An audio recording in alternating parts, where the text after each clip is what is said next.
नमस्कार साथियों, आप सभी का हार्दिक स्वागत है। विश्व के सांस्कृतिक आध्यात्मिक पुनरुत्थान के लिए संकल्पित युवाओं को गढ़ने की टकसाल देव संस्कृति विश्वविद्यालय शांति कुंज हरिद्वार से आप सभी का हार्दिक स्वागत है, अभिनंदन है। साथियों, जैसा कि Dev talk series learn from leaders के माध्यम से एपिसोड 1 को आप सभी की काफ़ी सराहना मिली है। विश्व के कोने कोने से मैसेजेस आए हैं, एप्रिशिएशन आए हैं और उसी क्रम में लर्न फ्रॉम लीडर्स थीम को देखते हुए देव टॉक सीरीज के एपिसोड 2 में हम सभी आज फिर जुड़ रहे हैं। लर्न फ्रॉम लीडर्स थीम के अंतर्गत देव टॉक सीरीज के एपिसोड 2 के इस सेशन को प्रेसाइड कर रहे हैं देव संस्कृति विश्वविद्यालय के honourable pro vice chancellor doctor Chinmay Pandya ji. इस सेशन को चेयर कर रही हैं भावना दुबे जी, जो एजुकेशन के क्षेत्र में श्रेष्ठ कार्य कर रही हैं। वो हमारे साथ साउथ ऑस्ट्रेलिया से जुड़ेंगी। हमारे सेशन को चेयर कर रही हैं संध्या पवार जी, जो फॉर्मर HR प्रोफेशनल हैं। की नोट स्पीकर के रूप में हम सभी के साथ जुड़ेंगे चंद्रेश महाजन जी, जो कि फाउंडर हैं एंड CEO हैं एक्सर्जिक के। प्रोजेक्ट मैनेजर के रूप में एमिनेंट स्पीकर के साथ हम सभी के साथ जुड़ेंगे आनंद विवेक जी, और सबसे अंत में एमिनेंट स्पीकर के रूप में विवेक पांडे जी जर्नलिस्ट हैं, हम सभी के साथ जुड़ेंगे। साथियों, जैसा कि हम सभी जानते हैं कि ज्ञान और अनुभव बांटने से बढ़ता है। आज के सेशन में जो एमिनेंट स्पीकर अपने अनुभवों को लेकर हमारे साथ जुड़ रहे हैं, उसका लाभ हम प्राप्त करें। साथ ही क्यों न हम अपने ज़्यादा से ज़्यादा लोगों तक आज के इस अनुभवों को जो हमारे एमिनेंट स्पीकर्स हम सबको देंगे, उसको ज़्यादा से ज़्यादा लोगों तक हम फैलाएं। उसके लिए जिस भी माध्यम से आप इस लाइव स्ट्रीमिंग को देख रहे हैं, उसको अन्य लोगों तक भी शेयर करें ताकि वे सब भी इसका लाभ प्राप्त कर सकें। साथियों, हमारे आज के सेशन को प्रिसाइड कर रहे हैं देव संस्कृति विश्वविद्यालय के ऑनरेबल प्रो वाइस चांसलर आदरणीय डॉक्टर चिन्मय पांड्या जी। जिनके हो पद चिन्ह अमिट, वह ही इतिहास विजेता, जिसने जीते हृदय वही होता है विश्व विजेता।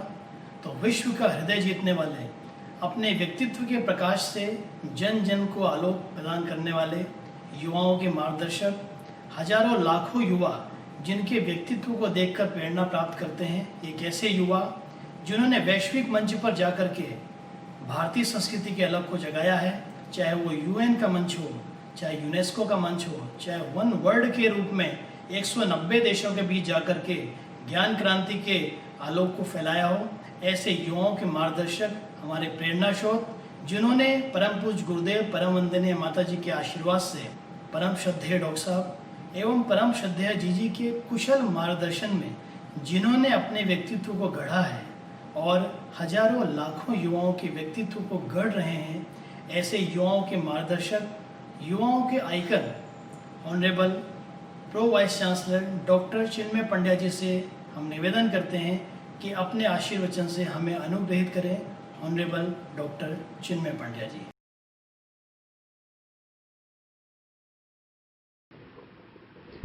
धन्यवाद रामोतार।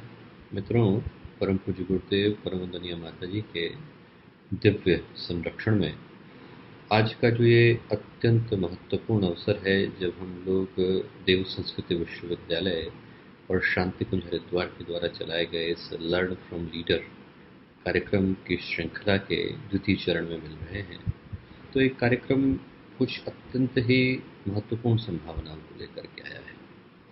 एक उद्देश्य जो इस कार्यक्रम को चलाने के पीछे का रहा है, वो उद्देश्य ये रहा है कि वो सारे के सारे भाई बहन, वो सारे के सारे विद्यार्थी जो गायत्री विद्यापीठ से परम पूज्य गुरुदेव की परम वंदनीय माता जी की छत्र छाया में, और उन सब के माता पिता जो कि शांति कुंज गायत्री परिवार का स्तंभ रहे हैं, आधार रहे हैं, उन सब की छत्र छाया में पले बढ़े हैं, वो सारे विद्यार्थी, वो सारे भाई बहन अपने जीवन के उद्देश्य उन विद्यार्थियों के साथ साझा कर सके जो कल के भविष्य का और कल के समाज का नवनिर्माण करने जा रहे हैं। क्योंकि जो वर्तमान परिस्थितियां हैं, वो इस तरह के नेतृत्व की मांग करती हुई आई हैं। तो आज का समय है, इस समय की चुनौती पहले के समय की चुनौतियों से कई गुना भिन्न है। इसलिए भिन्न है दोस्तों, क्योंकि इस समय जो अंधकार है, जिसको कि हम लोग वातावरण की विकृति कह सकते हैं, वातावरण की विषाक्तता कह सकते हैं, इस विस्तार पर एक प्रतिबंध लगाने की मांग करता हुआ आया है। इसलिए करता हुआ आया है क्योंकि यदि समय रहते इन परिस्थितियों का निस्तारण न किया गया, समय रहते मानवता का जो ये काफिला है और कारवां है जिस दिशा में चल पड़ा है, उस दिशा में चलने से इसे न रोका गया, तो हो सकता है कि मानवता अपने अस्तित्व के लिए ही छटपटाती नजर आए।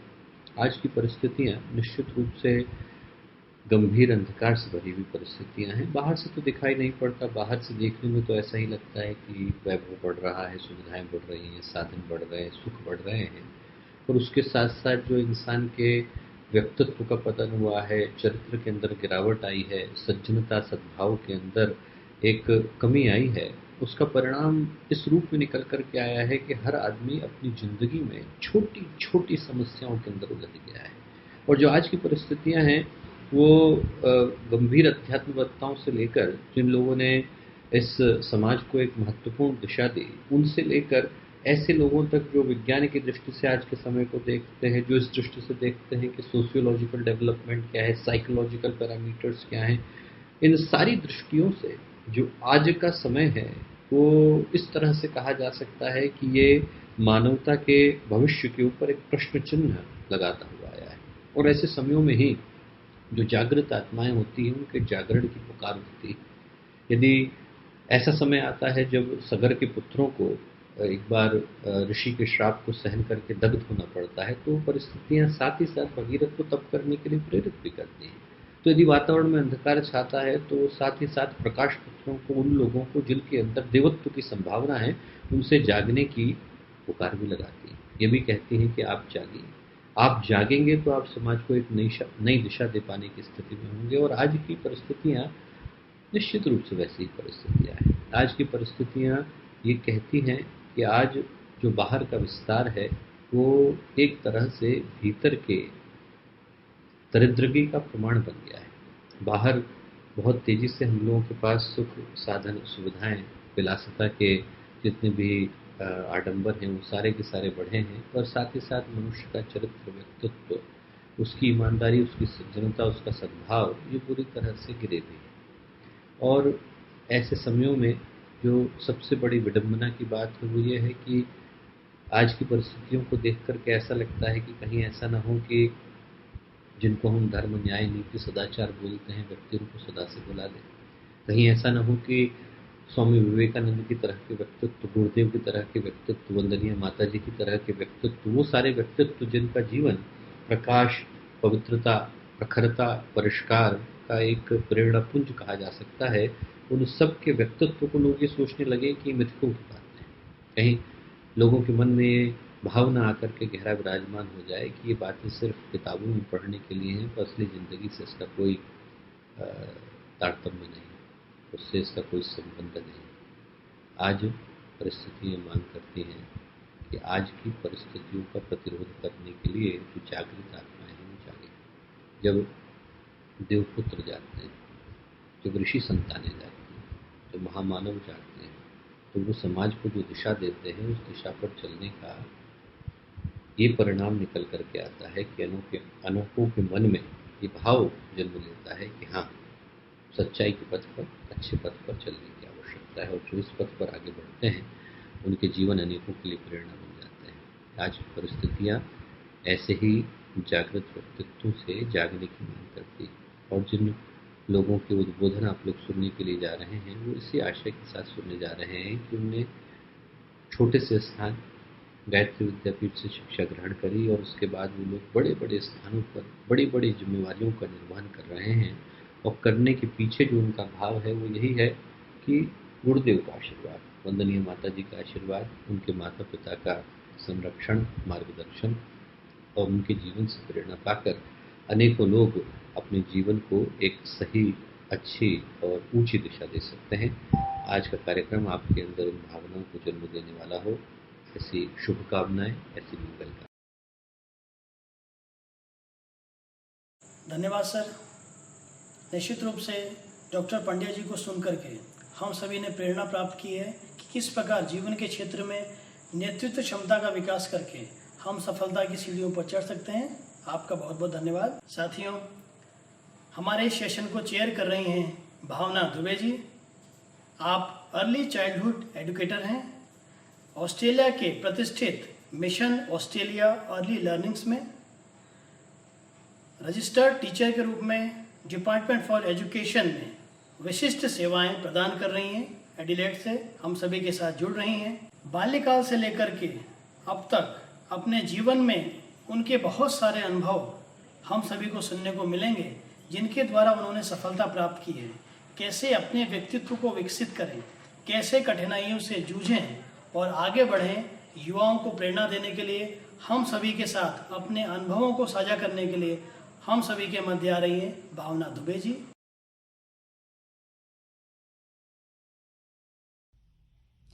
मैं भावना दुबे चौधरी आप सभी का स्वागत, अभिनंदन, अभिवादन करती हूँ। आज आप सभी के समक्ष अपना परिचय देते हुए गौरवान्वित हूँ कि वर्तमान युग के विश्वामित्र, गायत्री के सिद्ध साधक, हमारे गुरुदेव पंडित श्री राम शर्मा आचार्य जी की कर्मस्थली, तपस्थली शांति कुंज हरिद्वार में मेरा जन्म और पालन पोषण हुआ। यहाँ पर परम पूज्य गुरुदेव एवं परम वंदनीय माता जी का प्रत्यक्ष संरक्षण हमको मिला। श्रद्धेय डॉक्टर साहब हमारे फूफा जी, श्रद्धेय जीजी हमारी बुआ जी का निरंतर मार्गदर्शन हमारे साथ रहा। इसके साथ ही आदरणीय चिन्मय भैया रोल मॉडल के रूप में हमारे सामने हमेशा हमें प्रेरणा देते रहे। इसे मेरा सौभाग्य ही कहें कि हमको शांति कुंज में पलने बढ़ने का मौका मिला। मेरे पिताजी पंडित श्री श्याम बिहारी दुबे वहाँ पर 1982 से समर्पित कार्यकर्ता हैं और मेरी माताजी श्रीमती अनामिका दुबे ने भी वहाँ पर 1978 में देवकन्या का सत्र किया है। अगर बात करें क्वालिफिकेशन और एजुकेशन की, तो क्वालिफिकेशन को डिस्कस करना कि हमने क्या उपलब्धियां शिक्षा जगत में पाई हैं, ये इतना इम्पॉर्टेंट नहीं है। मैं आपसे ये ज़रूर शेयर करना चाहूँगी कि मेरी एजुकेशन क्या है, क्या हमने सीखा शांति कुंज में रह के, कैसे हमने सीखा और उसको अपने जीवन में कैसे उतारा, कैसे उसका लाभ लिया। क्वालिफिकेशन और एजुकेशन यूँ तो दो वर्ड्स हैं और क्लोजली इंटरकनेक्टेड हैं एक दूसरे से, लेकिन अगर आप सिर्फ क्वालिफाइड हैं और एजुकेटेड नहीं तो आपका जीवन उतना लाभकारी आपके लिए नहीं होगा। और एजुकेशन जो होता है वो आपका समग्र विकास होता है, आपके व्यक्तित्व की प्रखरता होती है जो आप में दिखाई देती है। क्वालिफिकेशन को तो आपको on the certificates, on the papers दिखाना होता है, लेकिन एजुकेशन आप हमेशा अपने साथ लिए चलते हैं अपने व्यक्तित्व में। शांति कुंज में रह के सबसे ज़्यादा इम्पॉर्टेंट चीज़ जो हमने सीखी, अनुशासन, नियम और संयम। इसे हमें सीखना नहीं पड़ा, इसके लिए हमें कभी क्लासेस नहीं लेनी पड़ी, ये वहाँ की दिनचर्या में ही था और जो हमारे अंदर अपने आप ही आ गया। हमने कभी उसके लिए प्रैक्टिस नहीं की। एक छोटा सा एग्जाम्पल है, एवरीडे वहाँ पर नादयोग की साधना होती है। ये वहाँ का नियम है, 6 बजते ही शंख बजेगा और नादयोग की साधना शुरू हो जाएगी। वहाँ का ये अनुशासन है कि आप चल फिर नहीं सकते, आप जहाँ हैं आप वहीं पर बैठ जाइए। और ये हमारा संयम है कि हम वहाँ पर 15 मिनट मौन होकर बैठेंगे, गायत्री का जप करेंगे और मौन होकर बैठेंगे। तो ये हमारा संयम है। इसको हमें किसी को सिखाना नहीं पड़ा, हमें पता चला, हमें बताया गया ऐसा होता है और हमने उसे करना शुरू किया। अब वो हमारी आदत बन गई। हम कहीं भी घंटी की आवाज़ सुनते तो हमें पता चलता कि हाँ 15 मिनट है हमारे पास, जो करना है आप 15 मिनट में रेडी हो जाइए, ध्यान धारणा शुरू होने वाली है, आप बैठ जाइए। ये हमारे अंदर ही आ गया। नादयोग की साधना एक एक्टिविटी है शांति कुंज में। ये एक मैंने आपको छोटा सा एग्जाम्पल दिया कि कैसे एक एक्टिविटी ने हमको अनुशासन को, नियम को और संयम को अपने जीवन में उतारना सिखाया। आप सोचिए वहाँ पर कि पूरी दिनचर्या, पूरे दिन की एक्टिविटीज़ अगर आप देखेंगे तो आपके जीवन में जाने कितनी चीज़ें हैं जो हम एकाएक ही अपने अंदर उतारते चले जाते हैं। हमको उसके लिए सोचना नहीं पड़ता, बस आप उन्हें पार्टिसिपेट कीजिए, उनका पालन कीजिए और वो आपके व्यक्तित्व को एक नया निखार दे देती हैं। शांति कुंज एक ऐसा प्लेटफॉर्म है जहाँ पर हम सीखते थे, हम उसकी प्रैक्टिस करते थे, हम परफॉर्म करते थे, हम उसको दिखाते थे लोगों को, और बदले में क्या मिलता था हमको? पॉजिटिव इनकरेजमेंट, बहुत सारा आशीर्वाद, जिससे कि हमारे आत्मविश्वास में, आत्मबल में वृद्धि होती थी। हमको आत्मबोध होता था कि हम क्या चीज़ अच्छी कर सक रहे हैं, हम उसको और अच्छा कैसे कर सकते हैं। जैसे कि हमारी जब गर्मियों की छुट्टियां हुआ करती थी तो हम यज्ञ कराते थे, वहाँ पे बहुत सारे लोग आते थे युग शिल्पी का सत्र करने, 9 दिवसीय सत्र करने। वो लोग हमारे यज्ञ में पार्टिसिपेट करते थे और बहुत शुभकामनाएं देते थे, बहुत आशीर्वाद देते थे कि देखो ये गायत्री विद्यापीठ के बच्चे हैं, कितना अच्छा कर रहे हैं। हमें भी लगता था कि आज हमने पूरी लय ताल मंत्रों के साथ यज्ञ करवाया है, कल हम संगीत के साथ कराएंगे, हम और अच्छा करेंगे। तो और अच्छा करना है, वो जो उत्साह था हमारे अंदर हमेशा बना रहता था। इतना कुछ वहाँ पर शांति कुंज में होता था कि आपका वो उत्साह कभी कम नहीं हो पाता था। नया साल शुरू होते ही 26 जनवरी की तैयारी करनी है, बसंत पंचमी आ रही है, सांस्कृतिक कार्यक्रम करने हैं, उसके बाद होली आने वाली है, फिर थोड़ा सा पढ़ाई का टाइम आ गया, पढ़ाई पे ध्यान दीजिए, एग्जाम होने वाले हैं, छुट्टियां शुरू हुई, गायत्री जयंती आई, गुरु पूर्णिमा आई, दिवाली आई, राखी आती थी, फिर दिवाली आती थी, अरे रंगोली बनानी सीखनी है, कुछ सीखना है, कुछ करना है, हमेशा कुछ करना है। कभी वहाँ पर हमने स्काउट गाइडिंग की, रैलीज में हम लोग बाहर जा रहे हैं। तो आज मैं यहाँ पर ऑस्ट्रेलिया में डिपार्टमेंट फॉर एजुकेशन में रजिस्टर्ड टीचर हूँ।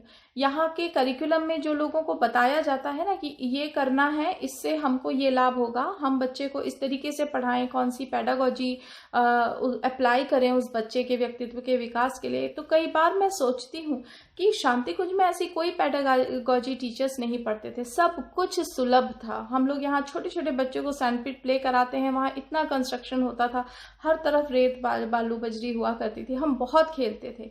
हमारे सेंसरी मोटर डेवलपमेंट्स कब हो गए शांति कुंज में, हमें पता ही नहीं चला। हमारे मम्मी को, पापा को कभी सोचना ही नहीं पड़ा कि इन चीज़ों के लिए बच्चे को कहीं अलग डालें। छोटे से ही शांति कुंज में इतना कुछ था, मैं कह सकती हूँ कि ब्रह्मांड का सब कुछ वहाँ पर समाया हुआ था। गुरुदेव ने हमारे लिए सब कुछ तैयार करके रखा था कि कैसे हमको वहाँ पर बनना है, कैसे हमको वहाँ पर खुद को गढ़ना है, खुद को पहचानना है और आगे बढ़ना है। वहाँ पर नित्य प्रति होने वाले प्रवचन, सत्संग, चारों तरफ लिखे हुए सद्वाक्य हमेशा आपको प्रेरणा देते थे। मेरा अपना पर्सनल एक्सपीरियंस है, कई बार मैं परेशान होती थी या किन्हीं सवालों के जवाब ढूंढा करती थी, स्लोगन्स पढ़ती थी, कई बार अपने उत्तर मिलते थे। अखंड ज्योति की कहानियां पढ़ा करती थी, युग निर्माण योजना पढ़ा करती थी, बाल संस्कार की कहानियां, इतना कुछ था वहाँ पर। गुरुदेव का साहित्य था, छोटी छोटी पॉकेट बुक्स मिला करती थी, हम लोग वो पढ़ते थे, उनमें हमें हमारे उत्तर मिलते थे, हमारे समाधान मिलते थे, हमें किसी के पास जाना नहीं पड़ता था। और हमारे गायत्री परिवार का मोटो है विचार क्रांति अभियान। आप अपने विचारों को कैसे बदलें। ऐसा नहीं है कि हमारे जीवन में कठिनाई नहीं आई या कभी हमारी सोच नेगेटिव नहीं हुई, हमने भी लगा, हम भी परेशान हुए कि अरे ऐसा कैसे हो रहा है, लेकिन उस सिचुएशन को संभालने के लिए हमें उस वक्त किसी साइकोलॉजिस्ट की या काउंसलर की ज़रूरत नहीं पड़ती थी। हमको खुद ही, हम इतने ट्रेंड हो चुके थे कि इस चीज़ को ऐसे नहीं, ऐसे सोच लो, अच्छा ऐसा नहीं चल रहा। हमारे गुरुदेव भी कहते थे कि आप परंपराओं या मान्यताओं से ज़्यादा अपने विवेक को महत्व दें। हमें सिखाने की ज़रूरत नहीं पड़ी, वो माहौल ऐसा था कि हमारे विचार अपने आप बदल जाते थे। वहाँ पे साधना की इतनी शक्ति थी, जैसे मैं कह सकती हूँ कि शांति कुंज सिर्फ एक दिव्य साधना स्थली नहीं है, वो एक ऐसी आध्यात्मिक टकसाल है जो आपके व्यक्तित्व को गढ़ देती है, आपको पता ही नहीं चलता कि कैसे आप बदल गए। एक एग्जाम्पल आपके साथ और मैं शेयर करना चाहूँगी कि जब मैं इंदौर में अपना मास्टर्स कर रही थी तो वहाँ मेरी कुछ सहेलियाँ बनी। मैंने उनसे कहा आप लोग ज़रूर हरिद्वार आइए, शांति कुंज आइए, आप लोगों को अच्छा लगेगा। उनमें से मेरी एक सहेली आई, उसने 9 दिवसीय सत्र किया आकर, और जिस दिन उनकी विदाई थी वो लोग हर की पेड़ी, मनसा देवी वगैरह घूमने गए। जब वो लौट कर आई तो बहुत दुखी थी। तो मैंने पूछा क्या बात है, तुम क्यों इतनी दुखी हो, आज तो तुम्हारा जाने का दिन है। और मुझे लगा शायद वो इसी वजह से दुखी है कि आज उसे जाना है, लेकिन उसने बोला नहीं, वो हर की पेड़ी गई थी। किसी ने उससे कहा कि तुम अगर गंगा जी में दीपदान करोगी तो मनोकामना पूर्ण होती है। तो वो दुखी थी कि वो दोना जैसे ही उसने गंगा जी में डाला वो डूब गया। और मेरे पापा ये सारी बातें सुन रहे थे कमरे में बैठे हुए। बाहर आए, बोले क्यों तुम, बात हो गई, इसमें कौन सी बड़ी बात है, तुमने मनोकामना के साथ गंगा माता को दिया समर्पित किया और उन्होंने सबसे पहले तुम्हारा दोना ले लिया, सबसे पहले इसे स्वीकार किया। 2-2.5 घंटे से मेरी जो सहेली थी परेशान घूम रही थी, इधर से उधर दुखी थी, 1 मिनट में उसका विचार बदल गया। तो ये एक छोटी सी चीज़ है। ऐसे जाने हमारे साथ जाने कितने इंसिडेंट हुए हैं कि कई बार हमें थोड़ा सा लगा कि शायद डावाडोल हो रहा है मन, लेकिन उसी वक्त हम संभल गए। तो आज जब मेरे स्टूडेंट्स मुझसे पूछते हैं what the teacher actually does, तो मेरा जवाब मेरे स्टूडेंट्स को ये रहता है कि teachers make you learn how to think. क्योंकि आज वो विचार क्रांति अभियान मेरे दिमाग में है और हमेशा है, बचपन से है। और आज मैं मेरे स्टूडेंट्स को यहाँ पर ऑस्ट्रेलिया में यही सिखाती हूँ कि आप अपने विचारों को, अपने थॉट्स को या अपनी थिंकिंग को कैसे स्ट्रांग बनाओ, कैसे आप ऐसा सोचो कि आप अपनी लाइफ में सक्सेसफुल हो पाओ। क्योंकि सब कुछ, सबकी जो धुरी है वो आपके विचार हैं। इसके साथ ही जब यूनिवर्सिटी का सफ़र शुरू हुआ, मैंने देव संस्कृति विश्वविद्यालय से पोस्ट ग्रेजुएट डिप्लोमा किया है बायो इन्फॉर्मेटिक्स में। 1 साल का कोर्स था और वो एज ऐसी थी कि पोस्ट ग्रेजुएशन करके हम लोग आए थे और अब लगता था कि अब हम प्रैक्टिकली जाएंगे, प्रैक्टिकल वर्ल्ड में जाएंगे, हम जॉब करेंगे, हम ये करेंगे। लेकिन जब यूनिवर्सिटी आए तब पता चला कि नहीं, अभी फाइनल फिनिशिंग बाकी है। जो बचपन से लेके बड़े होने तक हमने शांति कुंज में सीखा, बाहर की दुनिया को भी देखा, और जब हम वापस देव संस्कृति विश्वविद्यालय आए तो ये पता चला कि आप उन चीज़ों को अपने जीवन में उतारोगे कैसे, प्रैक्टिकली आप उनको यूज़ करोगे कैसे, जो कुछ भी आपने सीखा है। तो इसका भी मैं आपको एक उदाहरण देकर बात बताती हूँ। हमारी गीता और मेडिटेशन की एवरी वीक अल्टरनेट क्लासेस हुआ करती थी, एक बार गीता एक बार मेडिटेशन। श्रद्धेय फूफा जी हमारी क्लास लिया करते थे और उस समय कई चीज़ें ऐसी होती थी कि नहीं हो पा रहा था। 2 साल शांति कुंज से बाहर जाके रह के और वापस में आई थी, तो कुछ चीज़ों में लगता था, कंपैरिजन आ जाता था, मनों में थोड़ी परेशानी आ जाती थी कि नहीं हो पा रहा है, कैसे करेंगे। मेडिटेशन की क्लास थी, उस दिन हमको श्रद्धेय फूफा जी ने एक बात बताई, अणुव्रत सिद्धांत बताया। बोले बेटा, तुम कोई काम सोचोगे आज तुम्हारे हाथ में आया है और कल तुम कर लोगे, ऐसा नहीं हो पाता है। फॉर एग्जाम्पल, जैसे कि अगर सुबह उठने की ही बात लें, कोई बोले मुझे कि आप 4 बजे उठ जाइए और मैं आज तक 7 बजे सोकर उठती हूँ, तो मुझसे एक दिन में तो नहीं पॉसिबल हो पाएगा। लोगों की बायोलॉजिकल क्लॉक डिस्टर्ब हो जाती है, किसी को हेडेक होता है, किसी का स्टमक अपसेट हो जाता है, बहुत सारी प्रॉब्लम्स होती हैं। तो उस दिन हमको फूफा जी ने बताया कि थोड़ा थोड़ा करके आप अपना काम करो। जैसे कि आज अगर आप 7 o'clock उठते हो तो आप 6:45 पे उठो और उसके बाद 2-3 दिन बाद 6:30 पर उठो। आपको लगेगा 1 महीना लग जाएगा, 25 डेज लग जाएंगे, 1.5 महीना भी लग सकता है, 2 महीना भी लग सकता है, लेकिन उसके बाद एक दिन ऐसा टाइम आएगा कि 4 बजे ऑटोमेटिकली आपकी नींद खुलेगी, क्योंकि आपकी बॉडी उसके लिए रेडी हो चुकी है। अणुव्रत लो, आप मानेंगे वो अणुव्रत सिद्धांत आज भी मेरे जीवन में है। मैं जब 2009 में ऑस्ट्रेलिया आई थी तो उस वक्त मुझे इंग्लिश लिखना, पढ़ना और थोड़ा बहुत बोलना भी आता था। लेकिन जब एक आप नई कंट्री में आते हैं, वहाँ का एक्सेंट अलग होता है, वहाँ की स्लैंग्स होती हैं, वहाँ की लैंग्वेज और जल्दी समझने में आपको बहुत दिक्कत होती है। मैं बहुत परेशान थी, मैं कैसे करूँगी, मैं क्या कभी समझ पाऊँगी इनको, यहाँ कैसे मैं सर्वाइव करूँगी, क्या मैं घर में ही बैठे रहूँगी। लेकिन वो जो अणुव्रत सिद्धांत है, एक तो विचारों को हमेशा पॉजिटिव रखा और अणुव्रत सिद्धांत लिया कि हर रोज़ 10 लाइनें लोगों की सुनी, उनको लिखा, उनको जानने की कोशिश की, कैसे वो बोलते हैं, एक्सेंट कैसे है, कैसे वो यूज़ करते हैं। और आज मैं यहाँ इंग्लिश सीखने की तो बात अलग है, मैं पढ़ा रही हूँ इंग्लिश में लोगों को। तो जीवन के हर छोटे छोटे से स्टेप्स में और हर बड़ी बड़ी कठिनाइयों से पार पाने में मुझे जो सहायता मिली है, मैं आपसे कहूँगी हमेशा जो मुझे सहायता मिली है वो यही प्रेरणाएं हैं और वही जो जीवन के छोटे छोटे अनुभव और वो सीख हैं जो शांति कुंज में अपने बड़ों से, अपने छोटों से, अपने अनुभवों से मैंने लिया। इसके साथ ही आज जो हम गुरुदेव द्वारा बताए गए युग धर्म को निभा पा रहे हैं, इसके लिए प्रेरणादायी और इसके लिए सहायक वही सारा एक्सपीरियंस है जो जन्म लेने से लेकर शांति कुंज में रहने तक हम लोगों ने लिया, और आज उसी को हम अपने प्रैक्टिकल लाइफ में इम्प्लीमेंट कर पा रहे हैं। और जो भी हमें सक्सेस मिल रही है उस सब का आधार और उस सब का कारण वही सब कुछ है। ऐसे छोटे छोटे और बड़े बड़े बहुत सारे उदाहरण हैं मेरे पास। अगर मुझे मौका मिला तो मैं आपके साथ फिर शेयर करूंगी। आप सभी के उज्जवल भविष्य की कामना करते हुए आप सभी का धन्यवाद, आप सभी को प्रणाम।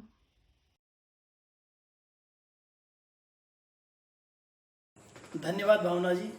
आपने अनुभवों से हम सभी को प्रेरणा दी कि जीवन में नियम, संयम, मर्यादा, सेवा के माध्यम से किस प्रकार जीवन को सफल बनाया जा सकता है और छोटे छोटे सूत्रों को जीवन में अपनाकर उस अपने सफलता की दिशा में आगे बढ़ा जा सकता है। आपका बहुत बहुत धन्यवाद। साथियों, हमारे आज के सेशन को को चेयर कर रही हैं संध्या पवार जी, जो प्रतिष्ठित हीरो ग्रुप में नेपिनो ऑटो एंड इलेक्ट्रॉनिक्स लिमिटेड में एचआर प्रोफेशनल के रूप में कार्य कर चुकी हैं। साथ ही मिंद्रा ग्रुप में डोरसेट काबा सिक्योरिटी सिस्टम प्राइवेट लिमिटेड में अपनी सेवाएं प्रदान कर चुकी हैं।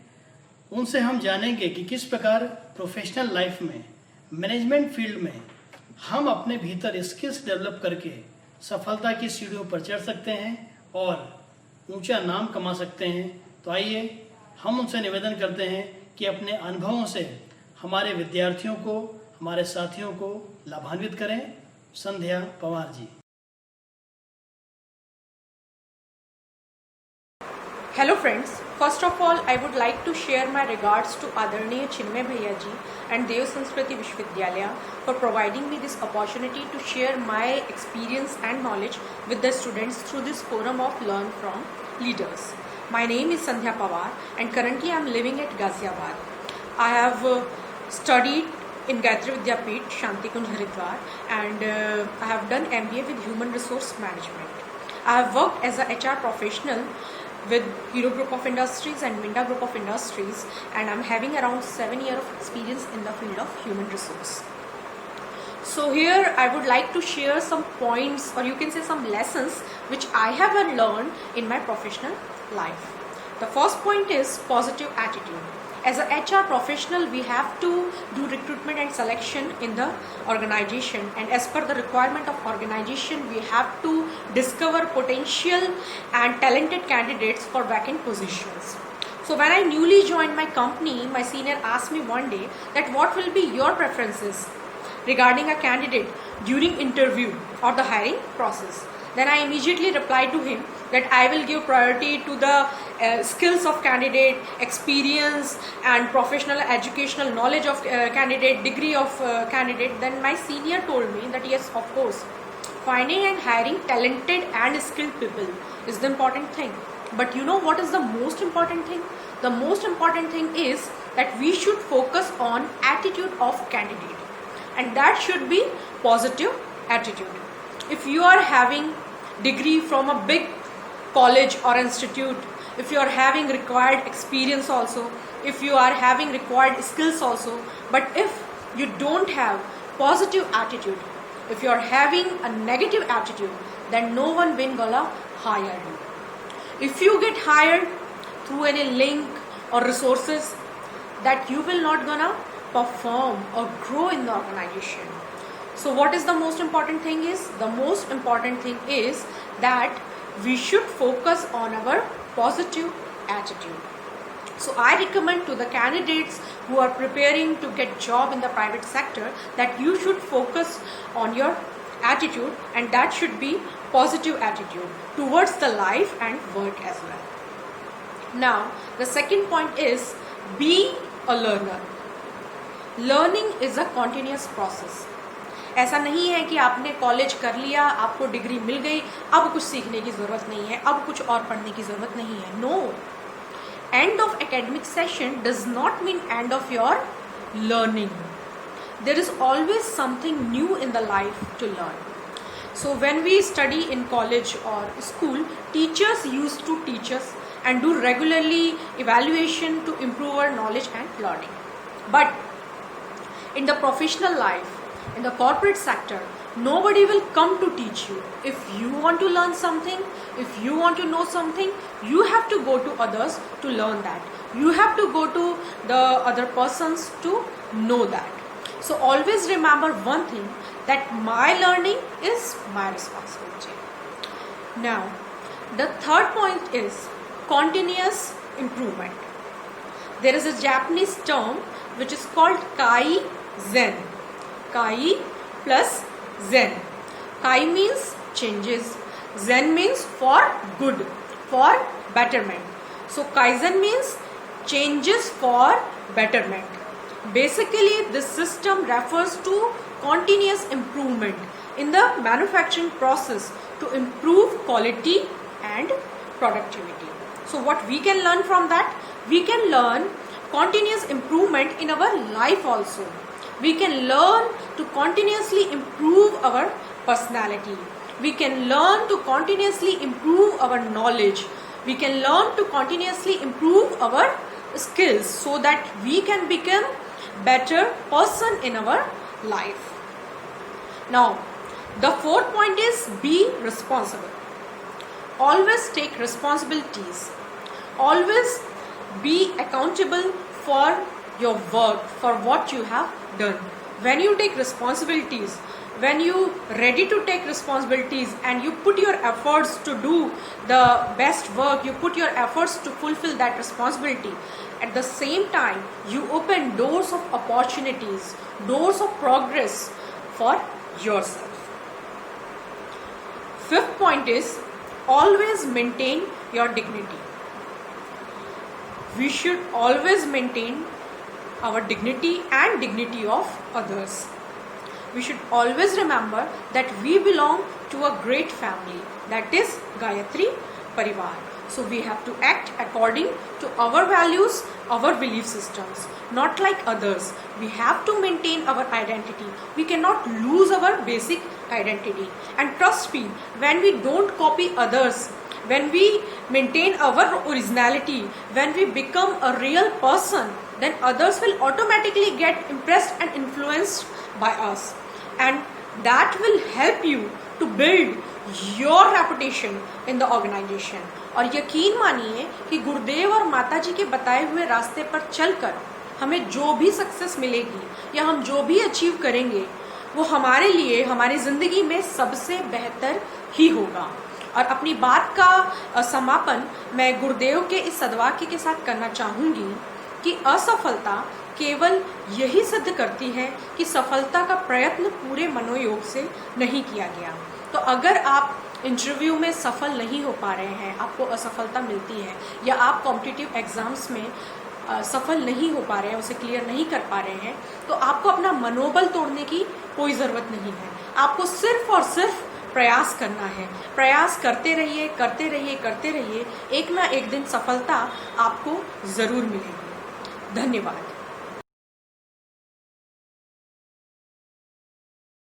धन्यवाद संध्या जी. आपने अपने अनुभवों से किस प्रकार प्राइवेट सेक्टर में स्किल्स को डेवलप करके हम आगे बढ़ सकते हैं, किस प्रकार अवसरों का लाभ प्राप्त करें, किस प्रकार अवसरों को चूके नहीं, आपने अपने अनुभवों से हम सभी को लाभान्वित किया. आपका बहुत बहुत धन्यवाद. साथियों, हमारे आज के सेशन के कीनोट स्पीकर हैं चंद्रेश महाजन जी. आप फाउंडर एंड CEO हैं एक्सर्जिक ऑनलाइन लर्निंग प्लेटफॉर्म के. आपने गेट 2014 में ऑल इंडिया रैंक में 37 सिक्योर किया है. आपने इंडियन ऑयल कॉरपोरेशन लिमिटेड में फॉर्मर ऑफिसर के रूप में भी कार्य किया है.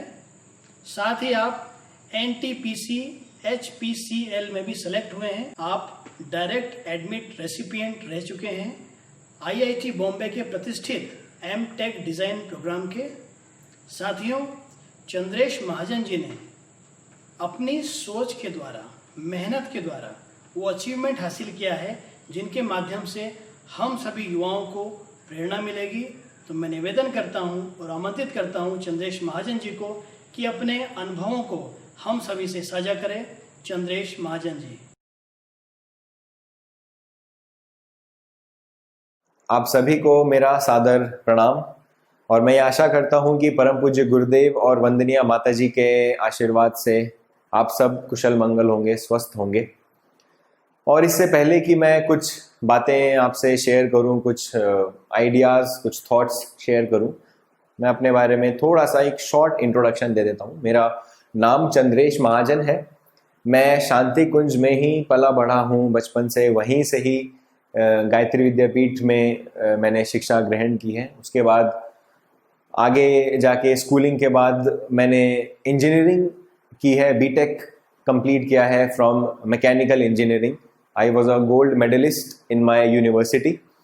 और बीटेक कंप्लीट होने के बाद मैंने एक ऑल इंडिया एग्ज़ाम दिया था जिसे गेट कहते हैं, graduate aptitude test in engineering. Basically ये टेस्ट इस चीज़ को मापता है कि आप इंजीनियरिंग कितने अच्छे से पढ़े और समझे हैं। तो मैकेनिकल ब्रांच में करीब 2 लाख के आसपास स्टूडेंट्स, एस्पिरेंट्स इसको हर साल अटेंड करते हैं। उसमें 37 रैंक थी मेरी ऑल ओवर इंडिया, जिसके वजह से मुझे डायरेक्ट रिक्रूटमेंट और डायरेक्ट जॉब मिली, government job, Indian Oil Corporation Limited IOCL में। मैंने जम्मू में करीब 14 से 15 महीने काम किया है डिविजनल ऑफिस में एज कंज्यूमर सेल्स ऑफिसर, जहाँ पे मेरा काम था कि जितने भी आर्मी के यूनिट्स हैं, जितने भी बॉर्डर रोड यूनिट्स हैं, CRPF यूनिट्स हैं, ITBP के यूनिट्स हैं, उनके साथ जो भी पेट्रोलियम प्रोडक्ट्स की सप्लाई है उसको मैनेज करना। बहुत सारे प्रोडक्ट्स होते हैं पेट्रोलियम के, पेट्रोल डीजल के अलावा भी, वो सारा रेगुलेट करना, इंश्योर करना कि जितने भी बॉर्डर एरियाज हैं उसमें सही तरीके से प्रोडक्ट पहुँचे और सही सप्लाई हो, टाइमली सप्लाई हो। इसी से रिलेटेड चीज़ों में मेरा एक्सपीरियंस रहा इंडियन ऑयल में 15 महीने। जिसके बाद मैंने ये निर्णय किया कि मैं इस जॉब से रिज़ाइन करके, जो कि एक गवर्नमेंट जॉब थी, उससे रिज़ाइन करके मैं एक अपना इंस्टीट्यूट ओपन करूँगा जहाँ पे मैं स्टूडेंट्स को, इंजीनियरिंग ग्रेजुएट्स को पढ़ाऊँगा। क्योंकि मेरी खुद 37 रैंक थी, तो मुझे ठीक नॉलेज है इंजीनियरिंग की, मैकेनिकल इंजीनियरिंग की। तो ये कदम मैंने उठाया और मैंने अपना इंस्टीट्यूट ऑनलाइन कोचिंग का, ऑनलाइन ट्रेनिंग का स्टार्ट किया, जिसका नाम एक्सर्जिक है। और गुरुदेव माता जी के आशीर्वाद से आज एक्सर्जिक पूरे इंडिया में बहुत से स्टूडेंट्स को असली इंजीनियरिंग क्या होती है वो सिखा रहा है। और बहुत से एस्पिरेंट्स, बहुत से स्टूडेंट्स उनमें से हर साल अपीयर होते हैं गेट, जो एग्ज़ाम मैंने बताया, उसमें। और टॉप 100 में से 50 से ज़्यादा स्टूडेंट्स एक्सर्जिक के ही होते हैं, मेरे ही स्टूडेंट्स होते हैं। तो इसे मैं गुरुदेव माता जी का आशीर्वाद समझूंगा और कुछ नहीं। और क्योंकि मेरी जो स्कूलिंग है वो भी गायत्री विद्यापीठ में हुई है, तो फूफा जी, बुआ जी के मार्गदर्शन में और उनके संरक्षण में पढ़ने का जो सौभाग्य मिला है वो, और उससे जो चीज़ें सीखने को मिली हैं वो अनमैचेबल है।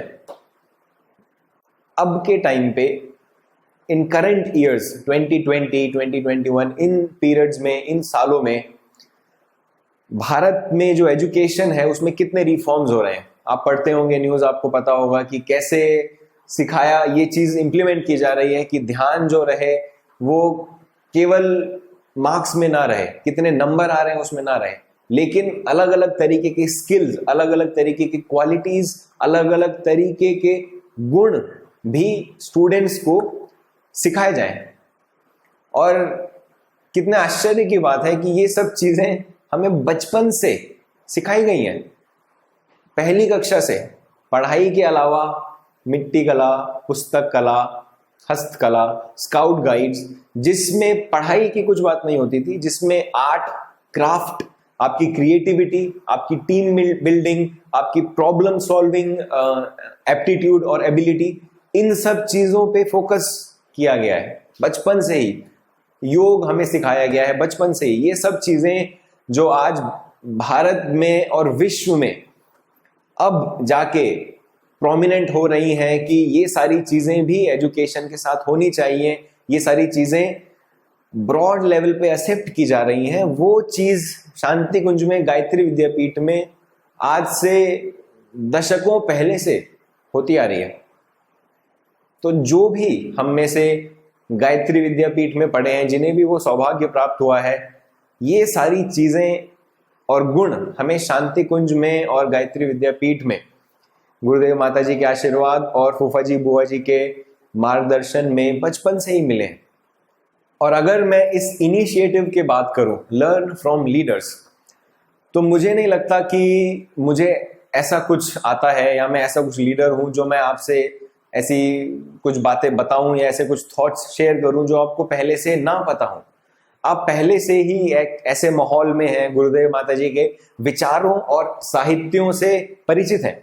तो ऐसा कुछ मुझे नहीं पता है जो मैं आपको बताऊं और वो आपके लिए नया हो। लेकिन फिर भी मैं आभार व्यक्त करूंगा चिन्मय भैया का, जिन्होंने कि इस इनिशिएटिव को प्लान किया। ये उनकी विजडम, ये उनके कॉम्प्रिहेंसिव लीडरशिप को दिखाता है कि कैसे वो आजकल के टाइम के यूथ जो कि अलग अलग फील्ड में सक्सेसफुल हैं, अलग अलग फील्ड में अच्छा काम कर रहे हैं, जो भी उनकी कंटेम्प्रेरी विजडम है, जो भी वो आजकल के समय में देख रहे हैं, समझ रहे हैं, सीख रहे हैं, वो अपने ही परिवार में शेयर करें ताकि सब लोगों को उस विजडम का फायदा मिले। तो इसी क्रम में अगर मैं अपने 2-3 विचार आगे प्रस्तुत करूंगा, उनको आप पूरी तरह से एक एकेडमिक और एक प्रोफेशनल एडवाइस या प्रोफेशनल गाइडेंस समझिएगा। क्योंकि मैं इतनी विजडम मुझ में नहीं है कि मैं लाइफ के बारे में और उन सभी चीज़ों के बारे में आपको बताऊं जो आपको पहले से ही पता है और आपके माहौल ने आपको सिखा दी है। मैं प्योरली एकेडमिक और प्रोफेशनल जो नॉलेज है वो आपसे शेयर करूंगा, थोड़ी बहुत जो मैंने सीखी है पिछले कुछ सालों में। जो लर्निंग रही है मेरी, वो मेनली रही है जब मैंने रिजाइन किया है उसके बाद, जब मैं जॉब से निकला हूं उसके बाद। क्योंकि आप समझ सकते हैं कि मैं एक गवर्नमेंट जॉब में था। इंडिया में गवर्नमेंट जॉब को सब लोग चाहते हैं, सब लोग पसंद करते हैं और एक सिक्योर जॉब मानी जाती है। लेकिन मैंने बिना किसी बैकअप के उस जॉब से रिजाइन किया और उसके बाद एक बहुत तरीके के एक्सपीरियंसेस मैंने देखे, लिए, समझे। तो जो भी मैं आपसे विजडम शेयर करूंगा वो मेरे खुद के पर्सनल एक्सपीरियंस पे बेस्ड है। वो कोई किताबी बात नहीं है जो मैंने कहीं से पढ़ ली और मैं आपको कहीं बोल रहा हूँ। 100% इट्स माई ओन एक्सपीरियंस, जिसमें सबसे पहला पॉइंट है आपका थॉट प्रोसेस कैसा है। आप किसी भी काम को, किसी भी प्रोफेशन को किस तरह से देखते हैं, ये बहुत ज़्यादा ज़रूरी है। मैं फिर से रिपीट कर रहा हूं कि मैं जो भी चीज़ें बता रहा हूं मैं प्योरली एकेडमिक और प्रोफेशनल और करियर के पर्सपेक्टिव से बता रहा हूं। कोई भी चीज़ आप जो करना चाह रहे हैं वो किस चीज़ से ड्रिवन है, वो किस चीज़ से इंस्पायर्ड है, ये बहुत हद तक अफेक्ट करेगा कि आप उस काम को करके कितना खुश होते हैं लॉन्ग टर्म में। आजकल के टाइम पे मैक्सिमम लोग, जो ये मेरा पर्सनल ओपिनियन है, मैक्सिमम लोग जो भी काम, जो भी करियर, जो भी प्रोफेशन चूज कर रहे हैं, डिसाइड कर रहे हैं, वो खुद से पसंद करके या उनका ओरिजिनल थॉट नहीं है। वो किसी ना किसी को कॉपी करना चाह रहे हैं, वो किसी से अफेक्ट होके उस डिसीजन को लेना चाह रहे हैं। मे बी सोशल मीडिया पे, मे बी आसपास में, उनके पड़ोस में, कि कोई वो काम कर रहा है तो मैं भी वही काम करूंगा, कोई उस करियर में गया है मैं भी उसी करियर में जाऊंगा। ये वजह किसी भी करियर और प्रोफेशन को डिसाइड करने की बहुत ही फॉल्टी वजह है। इससे आप उस करियर, उस प्रोफेशन में हैप्पीनेस लॉन्ग रन में डराइव नहीं कर पाएंगे। जो भी आप काम कर रहे हैं, जो भी आप चीज डिसाइड कर रहे हैं करने के लिए, वो इन सब चीजों से अफेक्ट ना हो। क्योंकि ये सोशल मीडिया और इंटरनेट की एज है जहां पे हर सेकंड, हर मिनट आपको एक नई नोटिफिकेशन, एक नया आइडिया, एक नए तरीके की सोच दिखाई जा रही है। कैसी जॉब हो, कैसी लाइफ हो, इसके नकली पैरामीटर्स आपको इंटरनेट पे मिलेंगे कि अच्छी लाइफ, अच्छी जॉब का मतलब बड़ा ऑफिस, बड़ी गाड़ी, जो भी आप इंटरनेट पे देख रहे हैं, जो भी आपको इंटरनेट पे दिखाया जा रहा है कि सक्सेस का मतलब ये है, अच्छी जॉब का मतलब ये है, और आप उसी से अफेक्ट होके अपने करियर के, अपने प्रोफेशन के डिसीजंस ले रहे हैं। मेरे पर्सनल व्यू में ये ब्लंडर है, ये बहुत ही बड़ी मिस्टेक है, जो कि कुछ ईयर्स के बाद आपको फील कराएगी कि आपको उतनी खुशी नहीं मिल रही है आपके काम में। आप जो भी काम कर रहे हैं वो इस चीज से इंस्पायर्ड हो कि वो काम आपको कितना अच्छा लग रहा है, वो काम क्या आप रोज करने को तैयार हैं अगले 20 साल तक, अगले 30 साल तक। उस काम से आप कितने लोगों तक पहुंच पा रहे हैं, कितने लोगों की मदद कर पा रहे हैं, कितने लोगों को सर्विस प्रोवाइड कर पा रहे हैं। ऐसे बहुत से फैक्टर्स आपके डिसीजन को अफेक्ट करने चाहिए, इंस्पायर करने चाहिए, ना कि आप किसी और की देखा देखी या इंटरनेट पे, सोशल मीडिया पे कुछ देख के गलत तरीके से, गलत वजहों से किसी काम को करें, क्योंकि कुछ सालों में ये नहीं हो पाएगा। किसी और की देखा देखी जो करे उसे हम भेड़ कहेंगे, उसे हम इंसान नहीं कहेंगे। आप इंसान हैं, तो इस तरीके की सोच से अफेक्ट मत होइए। लोग कुछ ना कुछ बोलते रहेंगे, आप जो भी करना चाहते हैं, जरूरी नहीं है कि आसपास के लोग आपको उस चीज को उस वक्त समझें और सपोर्ट करें, लेकिन ये काम आपका है कि आप ये मेक श्योर करें कि जो भी आप सोच रहे हैं करने का, वो प्योरली आपकी थॉट्स हैं, आपने खुद से वो फैसला लिया है और आप उस काम में खुश हैं। ये सबसे ज्यादा जरूरी है। मैं अपनी लाइफ से एक एग्जांपल आपको इसमें देता हूं। जब मैंने इंडियन ऑयल से रिजाइन किया तो ऑब्वियसली वो जो टाइम था वो एक ऐसा टाइम था जब बहुत तरीके के बातें मैंने सुनी कि ठीक नहीं है, गलत डिसीजन है, गवर्नमेंट जॉब से रिजाइन किया है, पछताओगे, बहुत तरीके की बातें मैंने सुनी। लेकिन मैं क्लियर था कि मुझे क्या करना है। ऑल्दो मुझे कोई एक्सपीरियंस नहीं था कि वो काम कैसे होगा, कैसे नहीं, जो भी मैं करना चाह रहा हूं, लेकिन मैं अपने थॉट्स में क्लियर था कि मैं क्या करना चाहता हूं और मैं क्यों करना चाहता हूं। बहुत सी ऐसी चीजें आपको अफेक्ट करना चाहेंगी जब भी आप कोई एक डिसीजन लेंगे अपने करियर का, अपने प्रोफेशन का। 50 तरीके के थॉट्स आपको इंटरनेट पे, सोशल मीडिया पे दिखेंगे जो आपको डाइवर्ट करना चाहेंगे, लेकिन आप हमेशा याद रखिए कि आपने क्यों किसी काम को चुना है। वो वजह आपको हमेशा ध्यान रहे, आप हमेशा खुश रहेंगे उस काम में अगर आप उस वजह से किसी काम को कर रहे हैं। जब मैंने रिजाइन किया इंडियन ऑयल से, देहरादून में मैंने क्लासरूम स्टार्ट किया। ऑनलाइन पढ़ाने से पहले मैंने क्लासरूम स्टार्ट किया। क्लासरूम क्या था मैं आपको बताऊं, छोटी सी एक शॉप थी, एक कोने में एक जगह, एक छोटी सी शॉप, शटर वाली शॉप। वो एक प्रॉपर क्लासरूम भी मैं उसको नहीं कहूँगा, 10 बाय 10 का एक रूम था शटर वाला। उसी में मैं जो थोड़े बहुत बच्चे थे उनको पढ़ाता था और वहीं पे सो जाता था, क्योंकि मैं अप डाउन करता था हरिद्वार से देहरादून।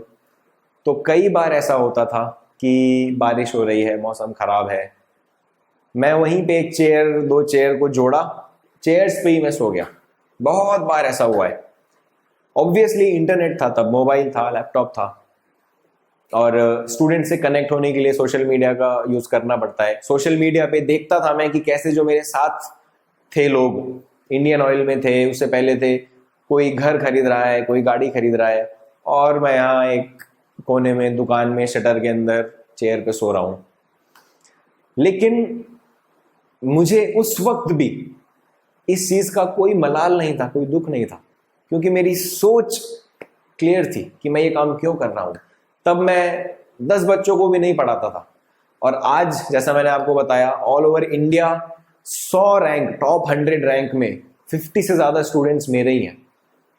तो आप समझ सकते हैं कि अगर सोच आप डाइवर्ट ना होने दें इस सब से कि क्या सोशल मीडिया पे चल रहा है, क्या लोग बोल रहे हैं, आप अपनी सोच के साथ ट्रू हैं, तो लॉन्ग रन में आपको अपने काम में बहुत मन लगेगा।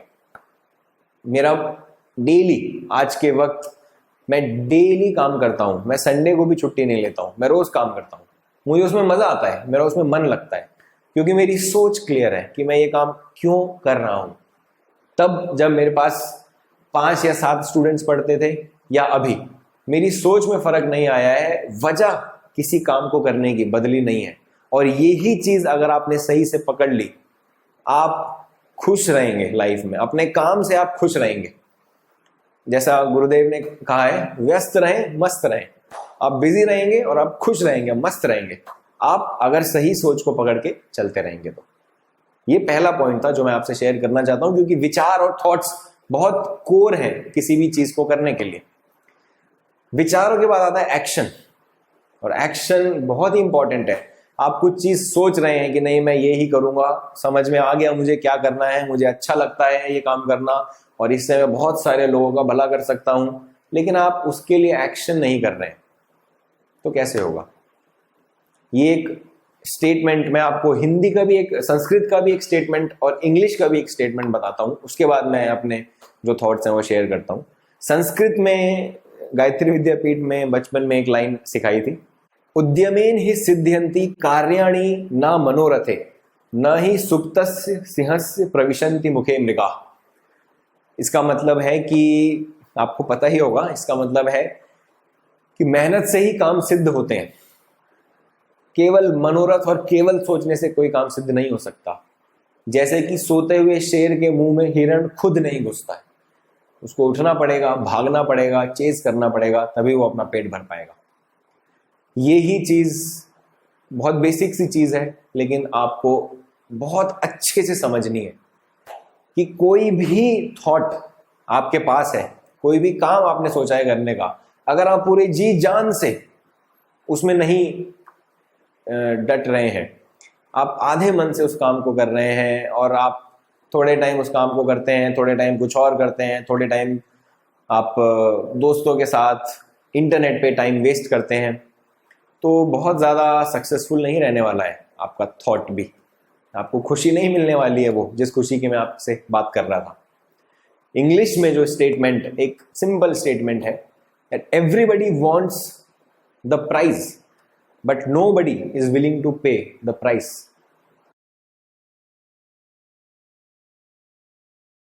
Everybody wants the prize, पुरस्कार सबको चाहिए, बट कोई भी कीमत अदा करने के लिए तैयार नहीं है।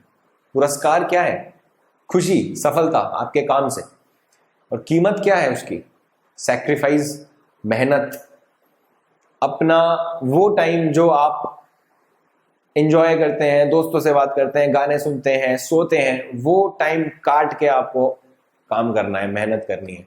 वो आपका प्राइज है, वो आपको कीमत है जो आपको अदा करनी होगी अगर आपको अपने काम से ज़्यादा लोगों का भला करना है, खुश रहना है, सक्सेसफुल होना है। आपको फिर से मैं एक एग्जांपल देता हूँ अपने खुद के एक्सपीरियंस से।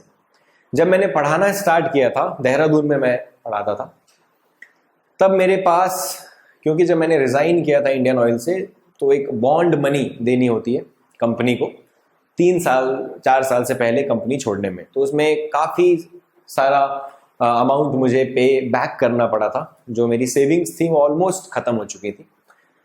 तो उस वक्त मेरे पास इतने रिसोर्सेज नहीं थे कि मैं देहरादून में जहाँ मैं पढ़ा रहा हूँ वहीं पे मैं रह सकूँ, क्योंकि एक इंसान रहेगा, खाएगा और भी तमाम चीज़ें रहती हैं। तो मैं डेली हरिद्वार से देहरादून टू एंड फ्रो, आना जाना 100 किलोमीटर बाइक पे, पुरानी बाइक, बहुत कंफर्टेबल बाइक नहीं, इंडियन रोड्स पे, चाहे बारिश, चाहे धूप, चाहे तूफान, चाहे धूल, daily 100 kilometre up and down for more than 1 year मैंने किया है। जब आप दोपहर में खाना खाते हैं तब क्या मन होता है? तब मन करता है थोड़ा बैठते हैं, आराम करते हैं, रेस्ट करते हैं। उस टाइम पे धूप है, बारिश हो रही है, फर्क नहीं पड़ता, बैग लिया, बाइक ली और निकल पड़े 50 किलोमीटर ट्रैवल करके पढ़ा के आने और वापस जाने में। आज के टाइम पे जब इतने डिस्ट्रैक्शंस हैं, जब आप कोई भी काम करना चाहते हैं, मोबाइल में एक नोटिफिकेशन आ जाता है, किसी की कॉल आ जाती है, इस टाइम पे एक्शन की वैल्यू, इंपॉर्टेंस बहुत बढ़ चुकी है। आप ध्यान से अगर देखेंगे, समझेंगे, तो जितने बड़े बड़े साइंटिस्ट्स हुए हैं, जितने बड़े बड़े विजनरी हुए हैं, जितने बड़े बड़े म्यूजिशियंस हुए हैं वो आपको कुछ साल पहले, मतलब इन रिसेंट ईयर्स, आपको पिछले 10 साल 15 साल 20 साल में उतने नहीं दिखेंगे जितने आपको आज से 30 साल 50 साल 60 साल पहले दिखेंगे। वजह यही है, आप ध्यान से, अगर फिर से मैं बता रहा हूँ, इंटरव्यू सुनेंगे समझेंगे तो आपको पता चलेगा कि आज के टाइम पे इतने डिस्ट्रैक्शंस अवेलेबल हैं कि आपकी सोच और आपके एक्शंस सब कुछ अफेक्ट कर रहे हैं। वो आप बिना किसी डिस्ट्रैक्शन के फुल्ली फोकस्ड होके काम ही नहीं कर पाते हैं, गलत वजहों से करते हैं, बहुत सी चीजें हैं। तो अगर आप ये इंश्योर करते हैं कि आप keeping aside all distractions, all everything that is trying to take you away from your action, उस सब को आप हटा दें और प्योर वर्क, प्योर एक्शन लें, ऐसा पॉसिबल ही नहीं है कि आपको उस काम से खुशी ना मिले, आपको उस काम में सफलता ना मिले। बहुत बड़ी चीज़ मैंने आपको नहीं बताई है, बहुत छोटी चीज़, जैसा मैंने आपको पहले ही कहा था, ऐसा कुछ मैं नहीं बताने वाला हूँ जो आपको ना पता हो। ये सब चीज़ें हम सबको पहले से ही पता है, लेकिन आप उसको कैसे अचीव कर सकते हैं, अगर आप ध्यान से मेरी बात सुन रहे हैं तो बीच बीच में आपको समझ में आ रहा होगा कि कैसे आपको अफेक्ट नहीं होना है। दुनिया क्या कह रही है, लोग क्या कह रहे हैं, इंटरनेट सोशल मीडिया क्या कह रहा है, उससे कैसे आपको एक्शंस को कंटिन्यू रखना है बिना किसी डिस्ट्रैक्शन के, बिना किसी डाइवर्जन के। मैं आशा करता हूं कि मैंने अपने अनुभव से जो भी थोड़ी बहुत बातें आपसे शेयर की वो आपके काम आएंगी, उनसे आपको मदद मिलेगी। जय गुरुदेव।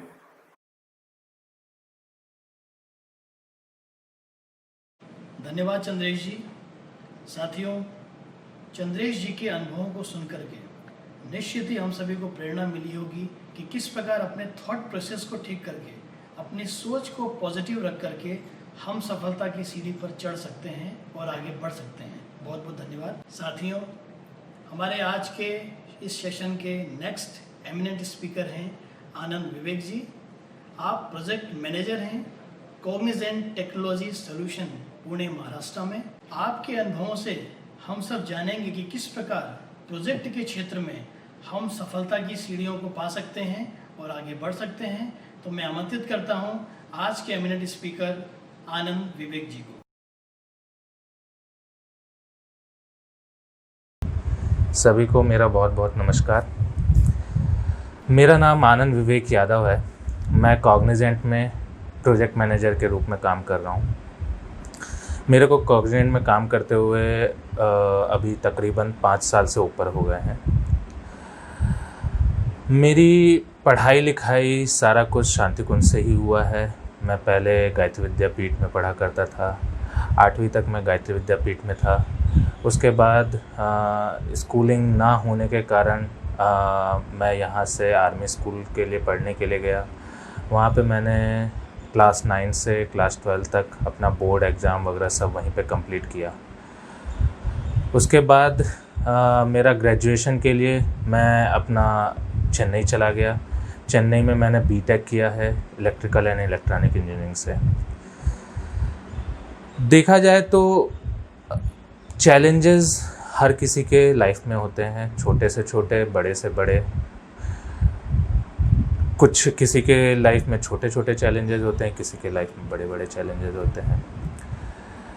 और देखा जाए तो मनुष्य को, इंसान को, उसको कैसे चैलेंज को एक्सेप्ट करके कैसे उसे सॉल्व करना है, वो सबसे बड़ा लाइफ में आजकल का एक क्राइटेरिया हो गया है। जब मैं यहाँ पे स्कूल में पढ़ा करता था तब यहाँ पे उत्तर प्रदेश बोर्ड, उत्तराखंड बोर्ड, इस चक्कर में बहुत बार हिंदी से इंग्लिश, इंग्लिश से हिंदी हुआ। तो उस कारण से मेरे को उस टाइम पे बहुत सारे चैलेंजेस आए थे, थोड़े बहुत, कि पहले हिंदी हुआ, फिर इंग्लिश हुआ, फिर 6th क्लास में गए, फिर से इंग्लिश हो गया। तो ये सब चीज़ों में चलता रहता है, लेकिन हमें कैसे उस चीज़ को एक्सेप्ट करना है वो ज़्यादा इम्पॉर्टेंट करता है, और उसको लेके आगे कैसे बढ़ना है वो ज़्यादा इम्पॉर्टेंट करता है। यहाँ से हम बाहर पढ़ने गए, शांति कुंज से पहली बार बहुत बाहर निकले थे। इतना कुछ स्कूलिंग के बारे में बहुत ज़्यादा नॉलेज नहीं था कि बाहर के स्कूल कैसे होते हैं, क्या होते हैं।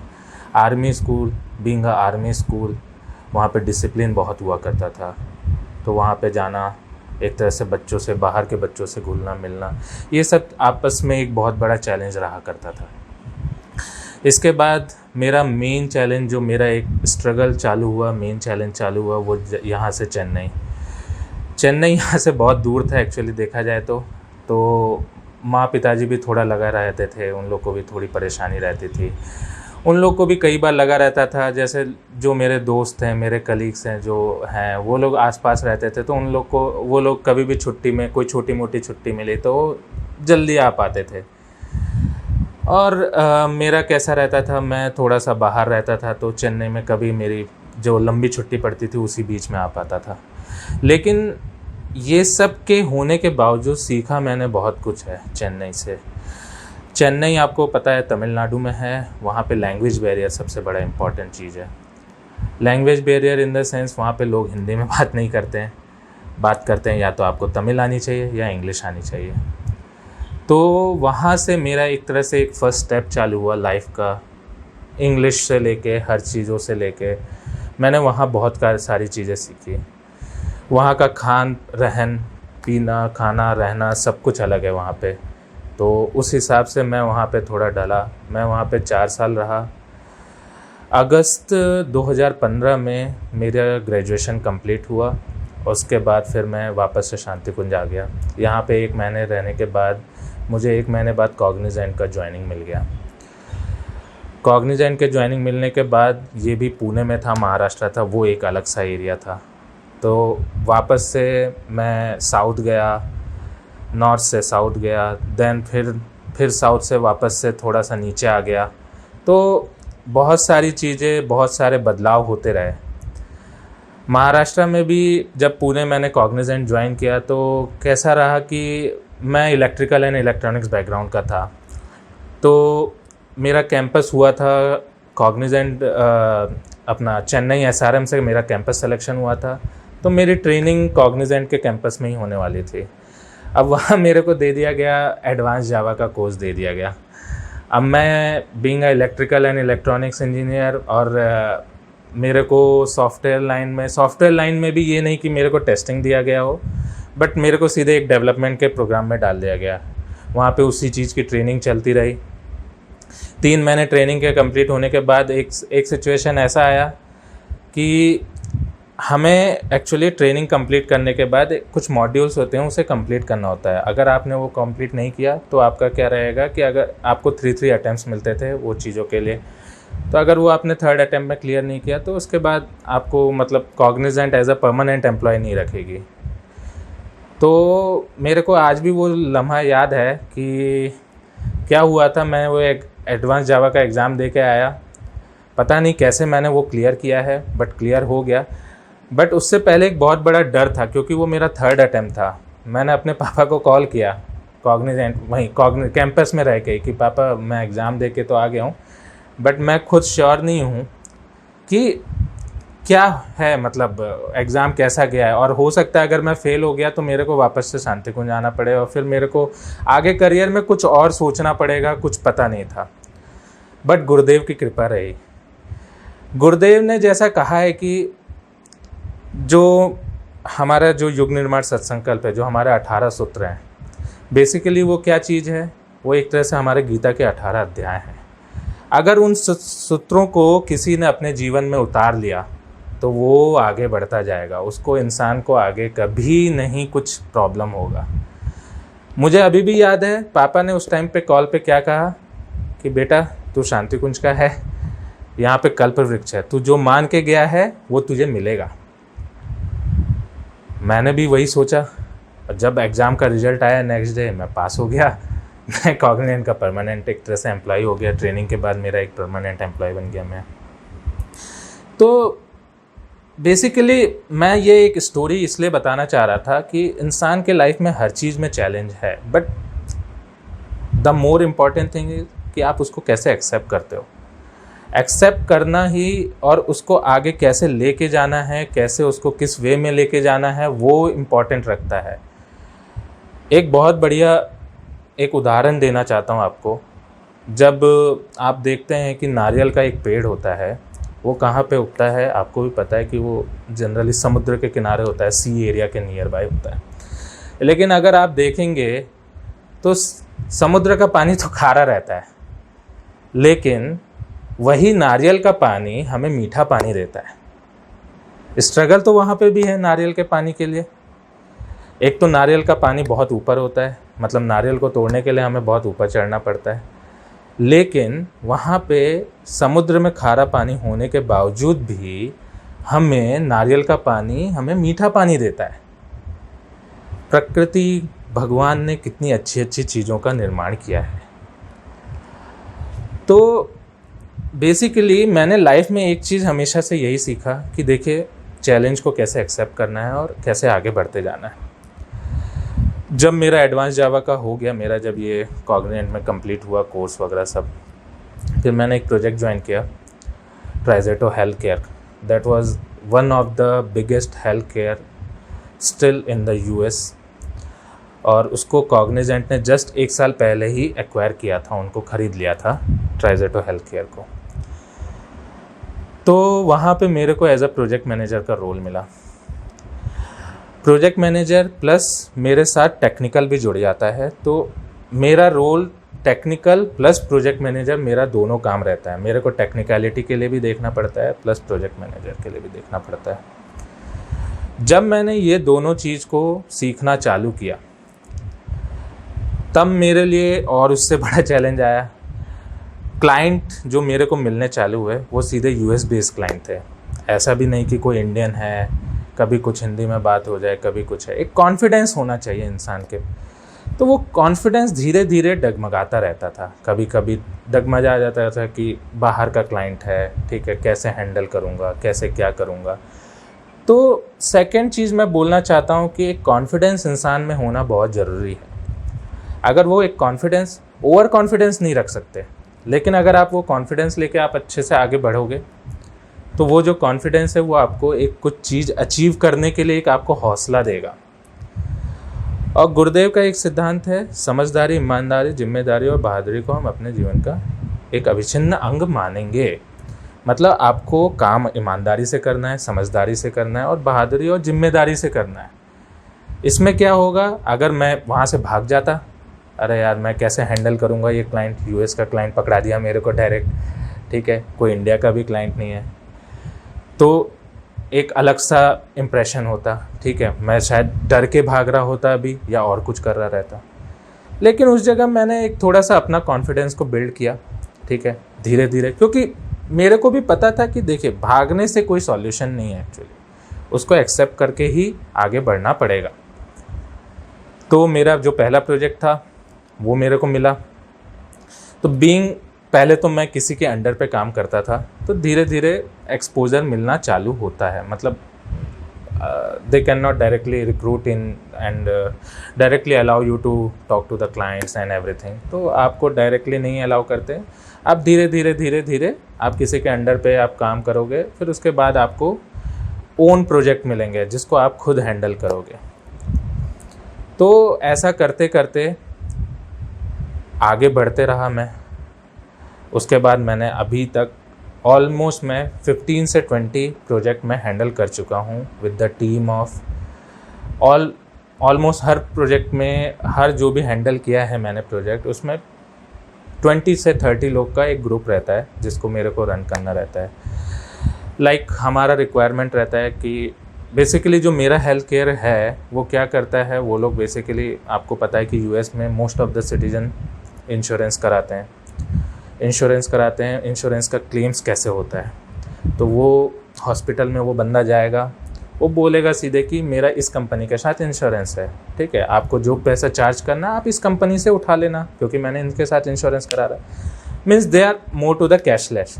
तो वहाँ पे हमको कोई कैश पे नहीं करना है डॉक्टर को या हॉस्पिटल को या कहीं पे भी, जो भी आपका इंश्योरेंस क्लेम होगा आप। तो ये जो सारा प्रोडक्ट डिज़ाइन करते हैं, कोई भी जो भी ये डिज़ाइन करता है, वो बेसिकली मेरे पास आता है कि हमें ऐसा डिज़ाइन करना है, ऐसा रिक्वायरमेंट है क्लाइंट का। So I need to understand all those requirements and I need to work with my team.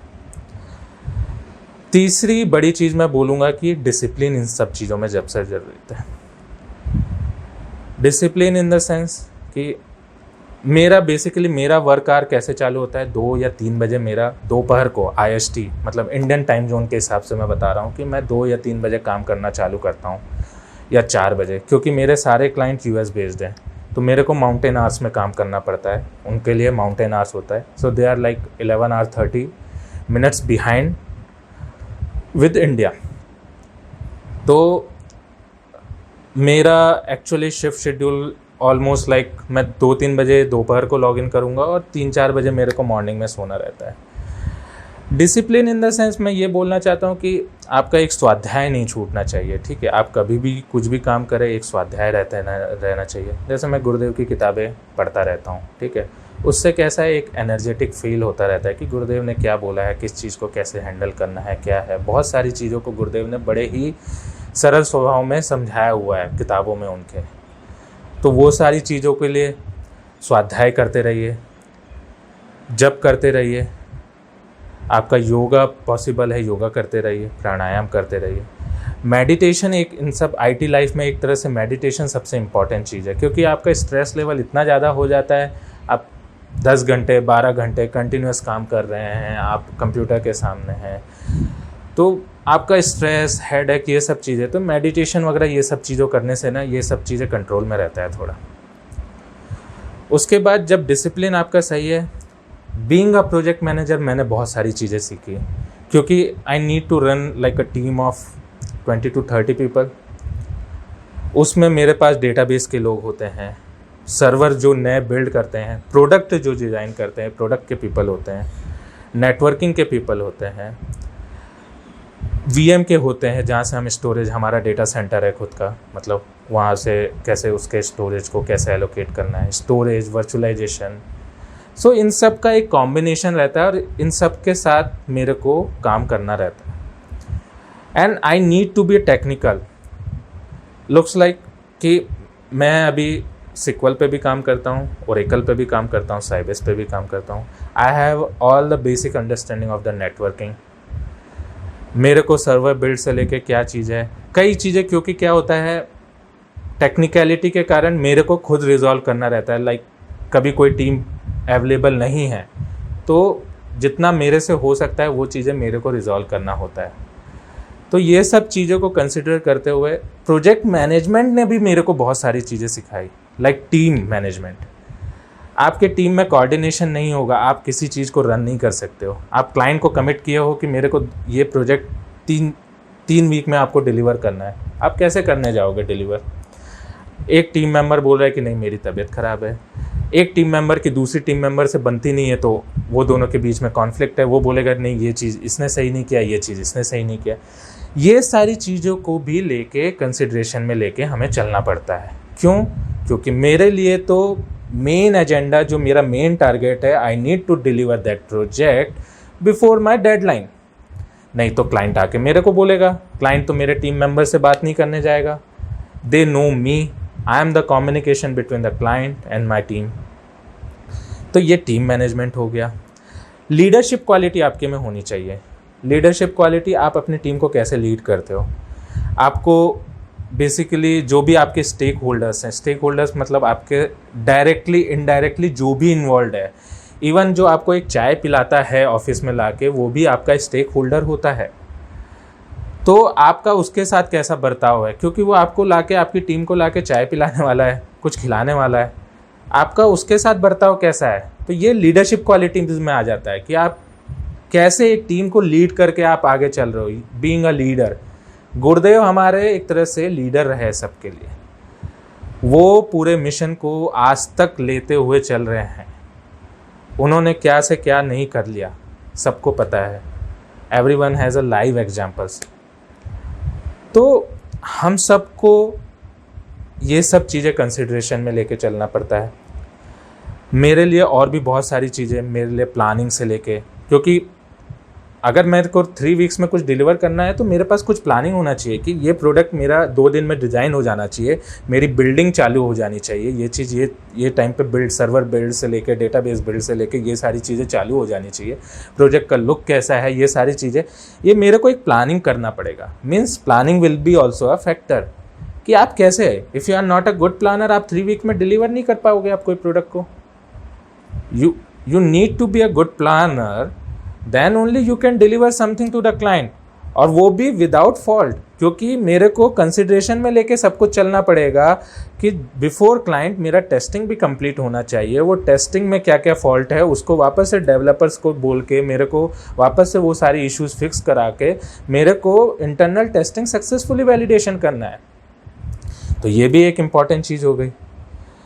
और देखा जाए तो मेरे लिए बहुत सारी अलग अलग भी चीज़ें हैं, क्योंकि कई बार मेरे पास भी सिचुएशन है कि मेरे को किसी चीज़ों को किसी चीज़ लेवल पे एस्केलेट, कई बार मेरे पास ये सिचुएशन आ जाती है कि मेरे कुछ रिसोर्सेज शेयर्ड रिसोर्सेज होते हैं, लाइक एक और प्रोजेक्ट मैनेजर है, वो रिसोर्स उसके साथ काम करेगा, then I need to understand and I need to tackle दो सिचुएशन कि वो शेयर्ड रिसोर्स कैसे किस टाइम पे मेरे लिए काम करेगा या वो प्रोजेक्ट मैनेजर के लिए कैसे काम करेगा। तो शेयर्ड रिसोर्सेज के लिए मेरे लिए एक अलग चैलेंज होता है और उसको कैसे वो करना है, बनाना है, वो चीज़ें इंपॉर्टेंट है। और बहुत सारी चीज़ें आ जाती है एज अ प्रोजेक्ट मैनेजर, क्योंकि बहुत सारे फैक्टर्स भी देखने पड़ते हैं। ठीक है, मेरे को मेरे आर्किटेक्ट के साथ बैठ के वो चीज़ें डिज़ाइन करनी पड़ती हैं। मेरे को टाइम मैनेजमेंट देखना पड़ता है कि मैंने जो चीज़ें मैंने डिसाइड किया टाइम, उस चीज़ में वो एक्चुअली फीजिबल है कि नहीं तो मेरे को क्लाइंट के साथ कम्युनिकेट वैसे करना पड़ेगा। और क्लाइंट कम्युनिकेशन से याद आया, सबसे इम्पॉर्टेंट है how you gonna communicate to the client. आपका क्लाइंट के साथ कैसी बात होती है। क्लाइंट तो क्या है, उसका रिक्वायरमेंट आया, उसने बोल दिया, ख़त्म।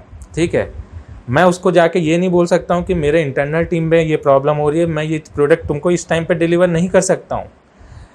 The way of writing the email, the way we talk over the phone, ठीक है, हम जैसे अभी फ़ोन के ऊपर बात कर रहे हैं या किसी पे भी बात कर रहे हैं, तो वो सारा कम्युनिकेशन स्किल्स बहुत मैटर करता है इन सब चीज़ों के लिए। मेरे लिए यही सारा चीज़ें एक तरह से इम्पॉर्टेंट रखता है और ये सब चीज़ों में गुरुदेव माता जी का बहुत आशीर्वाद रहा, फूफा जी बुआ जी का बहुत आशीर्वाद रहा।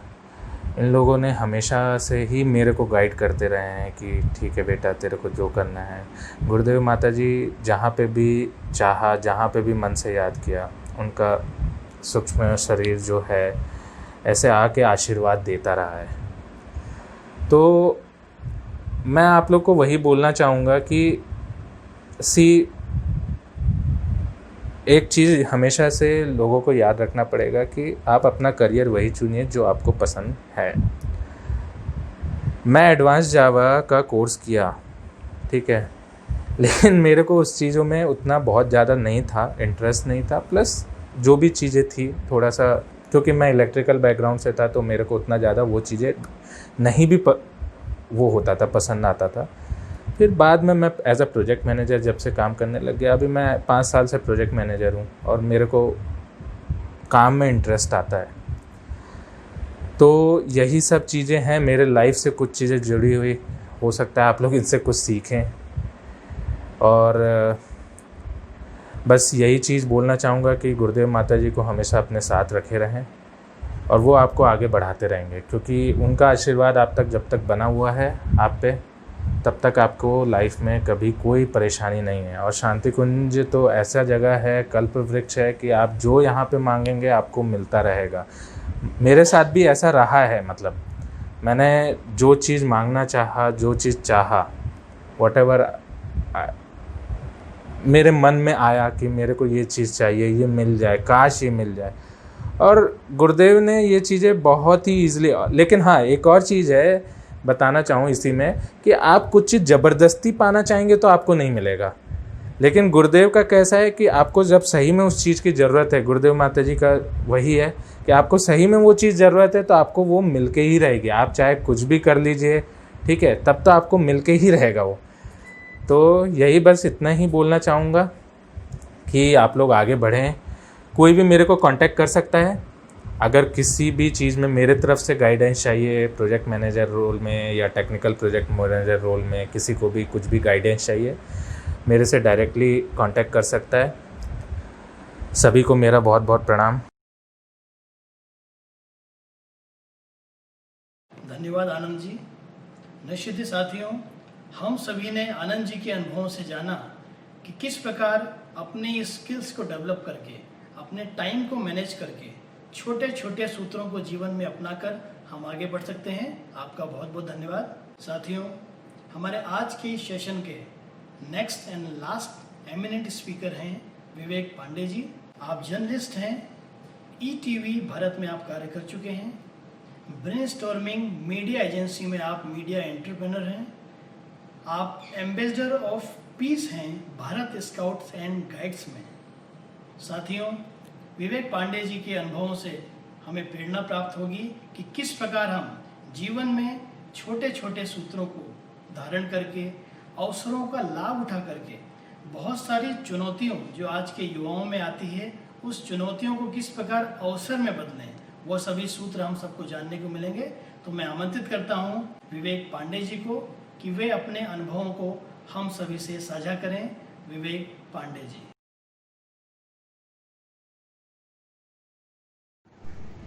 सर्वप्रथम देव संस्कृत विश्वविद्यालय का बहुत बहुत धन्यवाद कि उन्होंने अपने लर्न फ्रॉम लीडर्स कार्यक्रम से मुझे जोड़ा ताकि मैं आप सभी से अपने कुछ एक्सपीरियंस शेयर कर सकूं। मेरा नाम विवेक पांडे है और वर्तमान में मैं पत्रकारिता जगत में काम कर रहा हूं। मैं आप सभी से कहना चाहता हूं कि हम सभी सोचते हैं कि सक्सेस के कुछ मंत्र हैं, सक्सेस के कुछ फॉर्मूला हैं जिन्हें हम अप्लाई कर देंगे और हम सक्सेसफुल हो जाएंगे। लेकिन मेरे मित्र, ये एक हकीकत नहीं है। मैं आप सभी को बताना चाहता हूँ कि सक्सेस जो है वो ट्रायल एंड एरर मेथड पर काम करता है। हम अपने आप जितनी ज़्यादा चीज़ों को ट्राई करेंगे और अगर हम उस पर सक्सेसफुल नहीं होते तो फिर दोबारा ट्राई करेंगे, तो इस मेथड से हम वहाँ पहुँच सकते हैं जहाँ हमें पहुँचना है, जो हमें सपने में दिखता है। मैं आप सभी से बताना चाहूँगा कि परम पूज्य गुरुदेव की पहली किताब हु एम आई हमारे जीवन में सक्सेसफुल होने का एक पहला प्रश्न है। हम कौन हैं? अगर हमें यह पता है तो हम अपने आप को अपनी ज़िंदगी में जहाँ देखना चाहते हैं वहाँ एक आसानी से पहुँच सकते हैं, क्योंकि ये चीज़ हमें इतनी आसानी से इसलिए भी समझ में आती है क्योंकि बचपन से ही अगर हम देखें तो गायत्री परिवार के होने के नाते गायत्री विद्यापीठ में पढ़ते हुए एक माँ के तौर पर उन्होंने हमें गढ़ा है। कहानी का मेरे जीवन में बहुत ही एक अच्छा नाता है। तो मैं एक आपको कहानी सुनाना चाहूँगा। एक बच्चा दोपहर में अपने स्कूल से घर वापस आता है। स्कूल से उसे एक चिट्ठी दी गई है उसकी माँ को देने के लिए। अपनी माँ को वो चिट्ठी देते हुए कहता है, माँ, स्कूल वालों ने आपके लिए दी। माँ पढ़ती है और मुस्कुराती है। बच्चा पूछता है, माँ, चिट्ठी में क्या लिखा है? माँ बताती है, चिट्ठी में लिखा है कि बेटा, तू इतना ज़्यादा इंटेलिजेंट है कि वो स्कूल अब तुझे पढ़ा नहीं सकता, तुझे अब कहीं और पढ़ने भेजना पड़ेगा। बेटा पढ़ता है, लिखता है और बहुत बड़ा साइंटिस्ट बन जाता है। साल बीत जाते हैं, माँ की मृत्यु होती है, वो वापस लौटता है। माँ के अंतिम संस्कार के बाद घर जाता है और वहाँ जाता है तो उसे मिलती है वो एक चिट्ठी जो सालों पूर्व उसने अपनी माँ को दी थी। उस चिट्ठी को पढ़ते हुए उसकी आंखों में आंसू आ जाते हैं। वो चिट्ठी उठाकर पढ़ता है तो उसमें लिखा होता है कि मैम, आपका जो बच्चा है वो बहुत ही मूर्ख है और हम उसे स्कूल से निकाल रहे हैं, वो यहाँ पढ़ाई करने योग्य नहीं। वो बच्चा रोते हुए कलम उठाता है और उस पत्र के नीचे एक और लाइन लिखता है, सच में थॉमस अल्वा एडिसन बहुत मूर्ख बच्चा था, लेकिन उसके माँ के विश्वास ने आज उसे इतना बड़ा साइंटिस्ट बना दिया। ये माँ मेरे लिए है गायत्री परिवार, ये माँ मेरे लिए है शांति कुंज, ये माँ मेरे लिए है गायत्री विद्यापीठ और ये माँ मेरे लिए है देव संस्कृत विश्वविद्यालय, जिसने हमें कभी टूटने नहीं दिया, कभी रुकने नहीं दिया। हमारे अंदर जितनी प्रतिभाएं थी उन्हें निखारा और आगे बढ़ाया। बचपन से ही मुझे सबसे ज़्यादा सुख मिलता था स्टेज पर जाकर, और वही आज मैं कर रहा हूँ अपने जीवन में। अपने जीवन की एक कहानी जो मैं आप सभी के साथ साझा करना चाहता हूँ। 15 अगस्त 2008, जैसा कि मैंने आपको बताया कि मुझे सबसे ज़्यादा सुख मिलता था स्टेज पर। मैं उस दिन नाटक कर रहा था कारगिल, और उसी दौरान मेरे पैर में एक चोट लगी। उसके बाद लगातार 1 साल मैं बिस्तर पर था। हर क्षण बहुत ही दर्द भरा होता था, लेकिन मेरे माता पिता और गुरुदेव से मिली सीख यही थी कि बेटा, हिम्मत कभी मत हारना, और अगर भगवान पर भरोसा हो तो क्या कुछ नहीं किया जा सकता। सच्चाई है, उससे 5 साल बाद वर्ष 2013, जब मैं उत्तराखंड को रिप्रेजेंट करने नेशनल कुश्ती चैंपियनशिप में था, मुझे आज भी याद है जो लड़का कुछ सालों पहले अपने कदम पर 2 डेग नहीं आगे बढ़ सकता, वो कुश्ती खेल रहा था। और ये सब संभव हुआ केवल हौसले से, भगवान पर एक अटूट विश्वास से। अगर हम इसी तरीके से अपने जीवन में हौसले के साथ आगे बढ़ते रहें तो कुछ भी किया जा सकता है। अगर हम देखें तो हमें समझ में आती है ये चीज़ कि अगर हम धीरे धीरे आगे बढ़ते जाएं तो कई ऐसे पड़ाव मिलते हैं जिन्हें हमें समझना बहुत आवश्यक है। हम अपने जीवन में टू डू लिस्ट बनाते हैं, लेकिन मैं आप सभी से कहना चाहता हूँ कि टू डू लिस्ट बनाने से ज़्यादा आवश्यक है नॉट टू डू लिस्ट बनाना। और ये बात मुझे समझ में आई जब मैं पत्रकारिता जगत में उतरा। हमें ये तो पता होता है कि हमें क्या करना है, पर अगर हमें ये पता हो कि हमें क्या नहीं करना है तो हम अपने लक्ष्य तक आसानी से पहुंच सकते हैं, क्योंकि आकर्षण चारों तरफ है। साथियों, एक और बात मैं आपको जो बताना चाहूँगा वो ये है कि को करिकुलर एक्टिविटीज़ का हमारे जीवन में बहुत महत्वपूर्ण भूमिका है। हम सोचते हैं कि अगर हम पढ़ाई पर ध्यान दें तो ही सक्सेस अचीव कर सकते हैं, जो कि एक मिथ है। अगर आप देखें तो आज के ज़माने में कई ऐसे लोग हैं जो मूल रूप से पढ़ाई किसी और चीज़ की करते हैं, लेकिन कार्य जो है वो किसी और क्षेत्र में कर रहे हैं और बहुत अच्छा कर रहे हैं। तो इससे हमें यह सीखने को मिलता है कि भले ही आप पढ़ाई में अच्छे हो ना हो, एवरेज हो, और आपको साथ में स्पोर्ट्स में अच्छा होने की आवश्यकता है, कम्युनिकेशन स्किल डेवलप करने की आवश्यकता है, और अपने अंदर एक जज्बा लाने की आवश्यकता है कि आपके अंदर हमेशा प्रश्न करने की जो एक भूख है वो कभी मिटनी नहीं चाहिए। अगर आप कहीं पे भी हैं, अपने क्लास में हैं, अपने दोस्तों के बीच हैं, अपने प्रोफेशनल जो साथी हैं उनके साथ हैं, हमेशा प्रश्न करें, प्रश्न करने से कभी झिझके ना। साथ ही मैं अपने देव संस्कृत विश्वविद्यालय के दिनों को याद करते हुए आप सभी को बताना चाहूँगा कि वहाँ पर हमने एक इनिशिएटिव लिया था जो है प्रज्ञा पुत्र का, जिसके द्वारा हम एक रेडियो कार्यक्रम किया करते थे हॉस्टल के अंदर। वो अगर हम देखें तो संकल्प का कोई विकल्प नहीं होता। अगर हम एक बार किसी चीज़ को ठान लें तो उसे करना होता है। फिर अगर मैं अपना एक्सपीरियंस आप लोगों के साथ शेयर करूं तो लगातार 2 सालों तक मैंने वो रेडियो करा है। और रेडियो चाहे वो किसी दिन बारिश हो रही हो, हम थक कर क्लास से लेट आए हों, उसके बाद भी वो प्रतिदिन जारी रहा। तो ये एक चीज़ है, आप इनिशिएटिव ले लें, पर इनिशिएटिव लेने के बाद उसे बीच में ना छोड़ें। अगर आपने कोई संकल्प लिया है तो उसे पूरा करने की कोशिश करें और उसमें अपना 100% दें, भले ही आपको सक्सेस मिल रही है या नहीं मिल रही। आज के ज़माने में हम देखें तो लोग लाइक्स के पीछे भागते हैं, व्यूज़ के पीछे भागते हैं, और अगर लाइक्स और व्यूज़ नहीं मिल रहे हैं तो जो उनका कार्यक्रम है वो बंद पड़ जाता है। पर यह आवश्यक नहीं है। अगर आपने कोई चीज़ शुरू करी है तो उसे एक मुकाम तक पहुंचाने के लिए अपना 100% दें। साथ ही अगर हम प्रोफेशनल वर्ल्ड की बात करें तो हम सोचते हैं कि जब पढ़ाई के दौरान हमारे जो सिलेबस है हम केवल वही पढ़ें, एक्स्ट्रा कोई काम ना करें, तो ये जो है ये चीज़ आपको कहीं ना कहीं पीछे रोकेगी, आपको आगे बढ़ने में बाधक बनेगी। अगर आप अब प्रोफेशनल वर्ल्ड में जाते हैं, और मैं मीडिया के फील्ड से हूँ इसलिए मैं आपको बता सकता हूँ कि आपको मास्टर ऑफ ऑल बनने की आवश्यकता है। आप बात करते हैं कि jack of all trades and master of one, नहीं, बल्कि आपको बनना है jack of all trades and master of all things. Because आपको नहीं पता कि आपके सामने ज़िंदगी क्या चैलेंज फेंकने वाली, आपको नहीं पता आपके सामने क्या परिस्थिति होने वाली है, आपको नहीं पता कि आपको किस विषय पर बोलने के लिए कब खड़ा कर दिया जाए। इसीलिए आपको हमेशा तैयार रहना है और अपने आप को हमेशा इस तरीके से तैयार करना है कि आप किसी भी परिस्थिति में हार ना माने। अगर मैं आज अपने 5 या 6 साल पहले वाले विवेक पांडे से कोई बात कहना चाहूँ तो वो होगी ज़्यादा से ज़्यादा किताब पढ़ें। दोस्तों, किताब पढ़ना बहुत ही ज़्यादा आवश्यक है, क्योंकि आपके अंदर एक इमेजिनेशन पावर को डेवलप करता है। आप अपने आप को अपने सोच के जो दायरे है उसको बढ़ाते हैं। आप अपने सोच के दायरे को इतना विकसित कर सकते हैं कि आप कुछ भी अपने मन और मस्तिष्क से कर सकते हैं। एक और बात जो हमें अपने प्रोफेशनल वर्ल्ड में देखने के लिए मिलती है वो ये है कि भले ही हम स्कूल टाइम पे अपना असाइनमेंट करें या ना करें, हम क्लास में लेट जाएं, लेकिन ये सारी चीज़ें जब आप जॉब कर रहे होते हैं तब नहीं कर सकते, क्योंकि उस वक्त आपको इतनी फ्रीडम नहीं दी जाती कि आप अपने मनमर्जी से उस इंस्टीट्यूशन को चलाएं। इसलिए आवश्यक है अपने लाइफ में एक डिसिप्लिन का होना, और ये समझना कि आप जब कॉरपोरेट में काम करने जाएंगे, आप जब मीडिया हाउस में काम करने जाएंगे, तो वहाँ किस तरीके से आपको काम करना होगा, उसके लिए आज ही अपने आप को तैयार करें। क्योंकि अगर आज से आप उस रेस के लिए तैयार नहीं होंगे तो कहीं ना कहीं आप वहाँ पीछे छूट जाएंगे और बाकी और लोग जो हैं वो आपसे आगे निकल जाएंगे। तो इससे घबराने की आवश्यकता नहीं है। आवश्यकता यह है कि आज ही अपने अंदर अपने लक्ष्य को देखते हुए तैयारी शुरू करें और ज़्यादा से ज़्यादा मेहनत करें। इससे ज़्यादा अपने आप को इस तौर से तैयार करें कि आप जब प्रोफेशनल वर्ल्ड में जाएं तो आप एक फाउंडर की तरह, एक इनिशिएटर की तरह काम करें और अपनी टीम को लीड करें और अपने उस हुनर को दिखाएं जो आज आप तराश रहे थे।